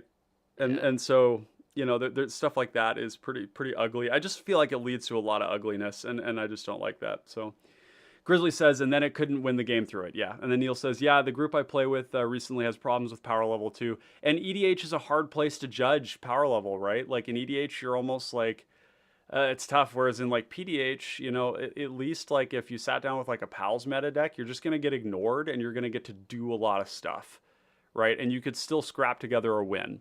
But in EDH, if you're casual and you're up against CEDH, like you're just screwed, like you're just dead, right? And it's hard to balance those things, right? Grizzly says, if you look for games on Spell Table, you see that there are pods that labeled no infinite combos. Wow. Interesting. Yeah, I'm not plugged into that world very well. Bray, well done. Killer win, dude. Yeah, I didn't technically win. I mean, technically speaking, I don't really have, because when I ordered from TCG Player, they didn't send me it through their direct system. They sent me it to like third-party sellers. So, oh, dude, I think you actually, I do treat this as a win on your part, and the reason being for that is that you bounce all of our non-land permanents. You have all of your cards in your deck, so you just have infinite answers, right? And then you just like kill me with with the infinite power prowess Shipwreck Dowser, and then you kill the next person, you kill the next person. I mean, this is like Tatyova in the past used to win with Shoreline Ranger. That was the meme with the red eyes, the laser eyes. So yeah, that one right there, exactly. That, I mean, it's not exactly a meme. 3 power. What is it? Is it 3? Yeah, 3 power flyers. Yeah, 3-4. 3/4 flyers historically have been how I win like most draft environments. I'll just put it that way. So you can do it in PDH too. But yeah, that was awesome, Bray. Very impressive. You fought through multiple layers of interaction there, and not only that, but you were also like, it's crazy. You were like doing stuff to us while you did all that shit. Yeah. You're like witness protection your commander, counter your spell, like eat your graveyard, like lock down your commander, and then like draw my deck and win the game. That's nuts, dude. Yeah. Very Yeah, strong. Very well played. I enjoy it more than I enjoy cEDH. cEDH has power crept into oblivion at this point. I feel like I have a Heliod deck, and sometimes I do still play it, but Right. this is like the third time I've played this deck. Yeah. Yeah. It's interesting. The power creep in every other format is a bit of a problem, because WotC needs to print meaningful cards. And when I say meaningful, they need to be like right on the edge of broken. You know what I mean? Like they need to be good enough that people will be like, oh, I'm going to try and get that chase rare or that chase mythic and buy packs. Or that like they're chase rares and chase mythics that the stores know people will want. So they'll buy boxes and open them, right? There needs to be that dynamic. And that is always going to lead the rest of Magic to just be like pretty busted, Yeah. And the only thing that keeps that in check is bans, which are unreliable. And oftentimes it's very unclear what to hit. Or you play Pauper Commander, where the commons just, I don't know where commons can go that would be broken. Like the only thing we're gonna get is like tons and tons of good flickers, tons and tons of artifact synergies, good enchantments. The creatures will get better, the decks will get more consistent, but they won't be broken. Like, what do you guys think? What in common could they print that would break the format at this point? That's not in the command zone. I mean, what's more broken than this, really? Yeah, I mean, it's already here, right? So, like, the answer is that the broken cards are already here, and we're not getting any more of them, right? Yeah. I mean, well, the thing I like about Pauper is that the solution that was created to deal with any potential broken aspect of the format was to ban 2 cards that were common, which was Mystic Remora and Rhystic Study. And that feel like that handled it pretty well, because imagine if these decks had those cards, that would be insane, Well, so that's a really good point. And God, I need to. You guys know South Park, right? You know the member berries where they go, "Yeah, I remember. Yeah, I remember. I remember Rhystic Study and Mystic Remora. Yeah, remember Rhystic Study? That shit sucked." Yeah, dude. I'm so sorry for everyone that has to play in formats with those cards, because let me tell you what that looked like. When I played Pauper Commander when I first got started, back in the old days, back when we played all blue, there wasn't a single deck that wasn't blue. Unless you were some Zada degenerate and you just like lost every game you ever played that anybody ever countered your shit. What it looked like was combo players comboing off and ending their turn having not won with 8 cards in hand, and then doing it for the 3 more consecutive turns. I played in a tournament where somebody who was playing Malcolm Kedis, I think it was, tried to combo 3 turns in a row. The entire table used every card in their hand, every interaction piece. I had 4 in my hand. I drew a 5th at one point, used every single one of them. The final time, he finished his turn with 8 cards in hand, and then he tilted and he quit. Oh my god. That's insane. Like, left the table. He was like, "You guys are focusing me." It was like, what the fuck? Dude, like, you just drew like 36 cards while you presented lethal, and we stopped you because we had to, and then you tilted. Like, he ate up all the time. you know, the tournament clock was going. It was just like, oh my God. I mean, those cards were awful, awful. And here's the cool thing. When those cards left, you know what happened to the format? All the Nothing. colors became playable. Yeah. All the other colors were suddenly reasonable, but you just couldn't keep up with Mystic and Ristic. I mean, you guys have all played EDH. You know how miserable it is to play with those cards.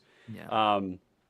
But like, yeah, you're right. Like they got rid of the 2 cards that are really format warping, right? Yeah.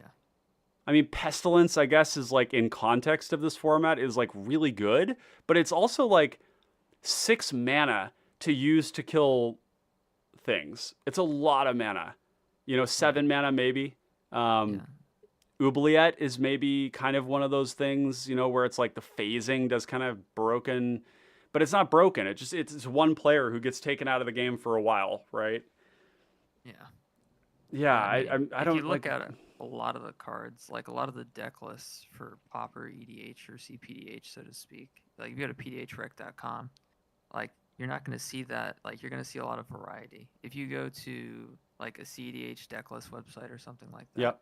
it's always going to be the same 2 colors right now. Yep. Which is Blue and typically either black. blue, blue and black. Yep. And the reason for that is interaction. It's because they have the Yep. most interaction, they have the most card And draw. tutors. Yeah, and Right. tutors. And they have and actually we got to get to the heart of it, right? It's Thassa's Oracle and then the black cards that make that work. And then everything else builds around it because you have the black and the blue tutors. And in that way, cEDH feels very boring to me. It's so solved. Yeah. Yeah, it's Right, actually like a what solved it puzzle. totally. And PDH is not like at all. Like No. just so unsolved. Like and I think that keeps it really interesting and fresh, right? It's a very good reason to be playing the format. Aside from the fact that the deck I just played was like less than $40. Yeah. Yeah, I mean, it's your guys' also Tatyova Well, hi, decks are like kitty. 60. Yeah, we got the cat apocalypse is back. Yeah, she's a monster. She bit me last time, so I'm gonna let her up. Oh no this time. shit! I Bit think you we when should you have tried a- to. I think we should have a Magic the Gathering TV show or like a cartoon, and we would definitely get a lot more people interested. Oh yeah, that'd be kind of fun, wouldn't it? I wonder. You know, it feels like sometimes certain stories don't translate well into the digital medium. You know, and I don't know whether Magic would or not because there's elements of it that like are kind a little corny. Like I like it, but like I don't know. I just wonder if the Gatewatch would come across as like as corny. Is that? The Gatewatch, I don't know. I mean, like it all depends. I think it's up to perspective. Like it's very subjective sometimes. I feel. It is. I like the kind of like Innistrad would probably or be a really cool setting for it, but it wouldn't be the one they would choose because it's not very like inclusive age-wise. It's like very spooky and scary and gross. Yeah. I mean, did you so it'd see have- the you know. anime like opening they did for Neon Dynasty? Yeah, they did one for Neon No. Dynasty. They Dude, did one Neon for- Dynasty, like they had like an anime opening and they had like story elements in it. It looked sick.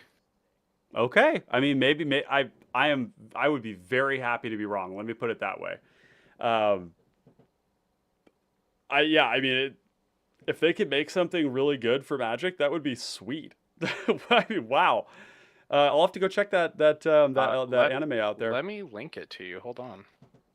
Would you not watch a season of that? I'll have to watch it. I don't know if I can. I feel like I get so worried about the demonetization. I'm not actually monetizing this video. You guys can let me know in chat. I've been thinking a little bit about this. I was thinking of pulling it onto the screen so we could watch it, but monetization when it comes to YouTube is about it's about $20 a month for me currently right now. It's very, very little. But what it means is that you guys have to see ads every 30 minutes. So these last 2 videos, I have not monetized them. Because I feel like it just erodes the quality of the content at a very marginal benefit to me. So you guys let me know if they bother you or whatnot, but Well, that's I what I've chosen to linked do it. in the meantime. I linked it to you. It's on the official Magic the Gathering YouTube channel, posted about a year ago. Okay. This is an anime? It's not an anime. It's like the trailer for the set, but they designed it like an anime opening because it's Neon Oh, wow. Dynasty. Oh, that's cool. I'll have to check this out. That looks really fun. I do dabble in anime from time to time. Like my early developmental experience was watching Miyazaki's Princess Mononoke when I was like 7. I want to say I was probably a little too young for that, but Austin says League of Legends can be kind of corny as well, but Arcane is one of the best seasons of TV I've ever seen. They definitely make it work for MTG if they hired a solid writers. That is a really good point, Austin. And you know what? To back that up, first of all, Arcane is one of the better TV shows that they released in that time frame. I was really impressed. In fact, when I learned of Arcane, I was like, God damn it, this is gonna be so bad. Like, I used to play League of Legends, and I just couldn't imagine it would be good. So I actually, like, one night I was really tired. I was like trying to go to sleep, but I couldn't sleep. And so I was like, I'm just going to watch something on television that is terrible and it's going to bore me to death and I'm going to fall asleep. So I put on Arcane and then fuck, dude, I was up till 3:30 in the morning. I couldn't stop watching it. It was so good. And the same thing goes for Dragon's Blood for Dota, for Defender of the Ancients. I thought Dragon's Blood was actually really decent. I don't know. What do you guys think? Did you guys enjoy that? I never watched him. Dude, it's done by the same people who made Castlevania, which was a really good TV show. The first season of Castlevania, I'm going to say it kind of sucked. But the second, third, and fourth were fire. And they just made a new one as well. So, yeah, I can't recommend them enough. The same artistic director, I believe, was used for Dota. Okay. And so it's good. Yeah, it's worth watching. And I really like Dota, so it was kind of cool to see these characters evolve, seeing kind of the backstory behind them. You're totally right, Austin. Like, they could, if they just hired the right people for it, you can make something really beautiful. And Magic is one of the most impressive, fantasy sci-fi franchises of all time. They've got the money, right? Oh yeah, they absolutely have the money. Hasbro's made like Yeah. a bazillion cartoon series. Absolutely. Yeah. I mean, they could definitely do a good job of it, as long as they don't, do like what they did to The Witcher or something, As long as they don't do what they did to or Phyrexia. Lord of the Rings. What did they do to Phyrexia? What was the ending was just terrible. Oh, yeah. Interesting. Yeah. That's the one thing. Yeah, WotC we'll see. doesn't have. It's like a series. What's that? Sorry? One thing that WotC doesn't really have is like a TV series or a movie that really like represents them, type of deal. It seems like it would imply that would be on their list, right? Yeah. Like, to diversify their income streams. Yeah, they're kind of just focused on reprints at the moment and art. Yeah, it does seem to be the focus. Yeah. Well, either way, I think I would. Let me put it this way: I would watch a Magic TV show. I'd be excited to see it. Absolutely. Yeah, that'd be rad. Well, I need to move on to the next part of my day, which is getting picked up by my partner. We're gonna meet up with some friends, and there's an artist called Machine Drum and the Librarian playing downtown tonight. You should check them out if you guys get a chance. They're both really good. The Librarian runs a festival called Bass Coast in British Columbia, north of Vancouver, that is really fun. I went to it this year, and they're both really good DJs and producers. Machine Drum is like a legendary drum and bass artist, so check them out. Grizzly says the climax of War of the Spark was real bad too, and with that badass trailer, it was disappointing. Yeah. So, but with that, I've had a great time today. I appreciate the games we got to play together. I'm glad that we got to get a game in here, Alex, before. I know you've got a lot of time before the kiddo comes, but I hope we can continue to get some matches of Magic in before the reality of fatherhood sets in. Yeah. You're still streaming on Mondays, right?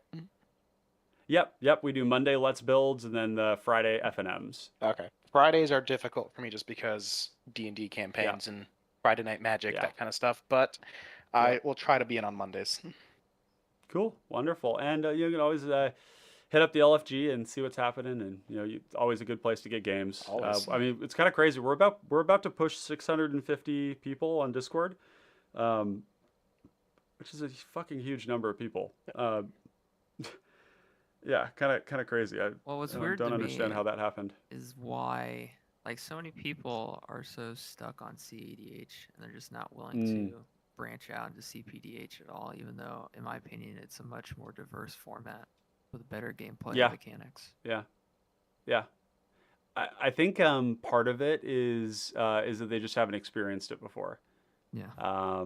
And when you think of commons, people tend to discount the power of them, and they still want to play powerful Magic, right? Yeah. So what I talk about when I'm trying to sort of, in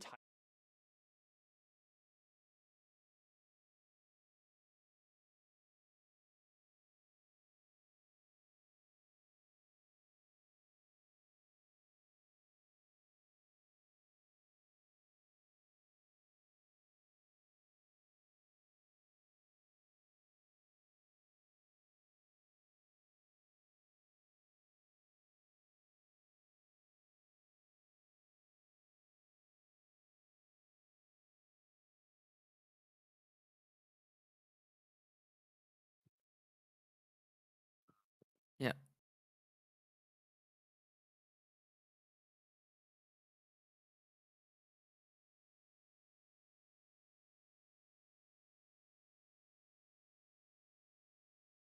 No? Yeah, no, you're fine. Check, check, check. Oh, okay.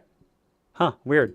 My audio wasn't coming through there for a moment. So, but yeah, like I talked to him about like iconically powerful stuff. That's kind of one of the things that I'll entice people with, because I think there's just a prejudice towards commons as not being powerful, but like Ponder, Preordain, Brainstorm, like, Well, it's there's- also like power levels in and of itself is just kind of mismatched. Because, for example, I built a budget CDH zombie deck that costed like no more than $100. There's no Force of Will, no Wow. Pact Negation.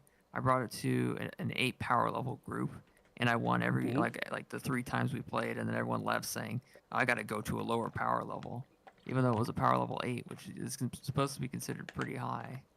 And then Yeah, and then I yeah. brought this Tatyova deck to like a basic like power level 7, 8, same thing again, and I managed to go infinite with it, and Yep. it was just like everyone's like, oh yeah, this is a power level 8. That deck is too strong. I'm like, this is a popper deck. This is the only common. This is a popper deck. Like, this is a Yeah. popper deck. My win rate with popper commander decks, competitive popper commander decks against EDH decks Yeah. is over 50%. Yeah. They're strong and they're focused, right? Like these decks they're built to do a thing, and we have a lot of redundancy. So, and I think the deck building parameters also force you to get really creative. And when you do that, you find interesting stuff. Yeah. Right.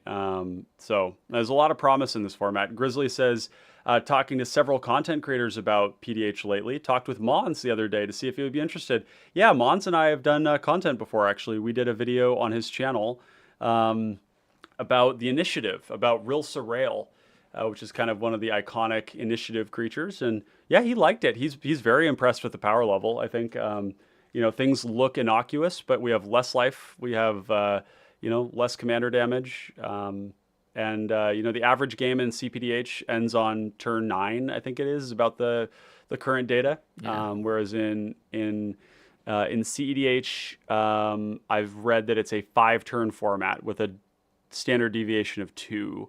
I think PDH is probably a 9-turn format with like a standard deviation of like 2 or 3. Like, It all depends. I think that the concentration is really at 8, 9, and 10 when you look at the data. That's where most games end, is 8, 9, or 10. So it's about twice as slow. But like, think about it this way: like that means you just get a lot more opportunities for interaction. It's such an interactive format, socially as well as with the cards you play. So that's really awesome that you're reaching out to him. And good job spreading the word there, Grizzly. It's important. This format is a big deal in a lot of ways that I've elucidated on in previous streams, but the accessibility of it is the number one thing. The accessibility of Magic has completely disappeared, and it's just way too expensive. And a game should never be exclusive to people who can afford it. And let's be real, like if you want to play Magic and you want to ever optimize your deck, like you're going to start building into these powerful things that are chase rares and mythics that are expensive, and it gets out of control. It's way too expensive. I haven't talked to him lately. If we could get him on to maybe help bring more people by exposing him to it, yeah, we could talk to him for sure. You let him know. It's usually with content creators, it's like if they get enough people asking for something, then they'll do it because that's what the viewers want. So yeah, I could reach out to him and see what he thinks. With that, let's wrap things up. We've been rambling on here, but it's been fun chatting with you guys. So guys and gals, ladies, lords, everyone in between. And Bray, it was nice to meet you digitally, I suppose. Yeah. Since we haven't gotten a game in together. Yeah, no, it's it's just my third game playing this deck. I'm still trying to get used to it. There's a lot of interaction with it. I still don't really understand yet. Yeah, and if you want to, you should know as well that we're fully proxy friendly. So if you don't manage to get those cards, you can always just take and write on them and just say title bore.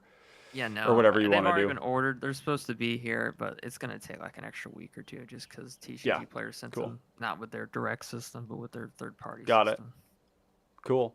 Well, it was a pleasure gaming with you. And then let's see, we still have, we still got you here, Alex.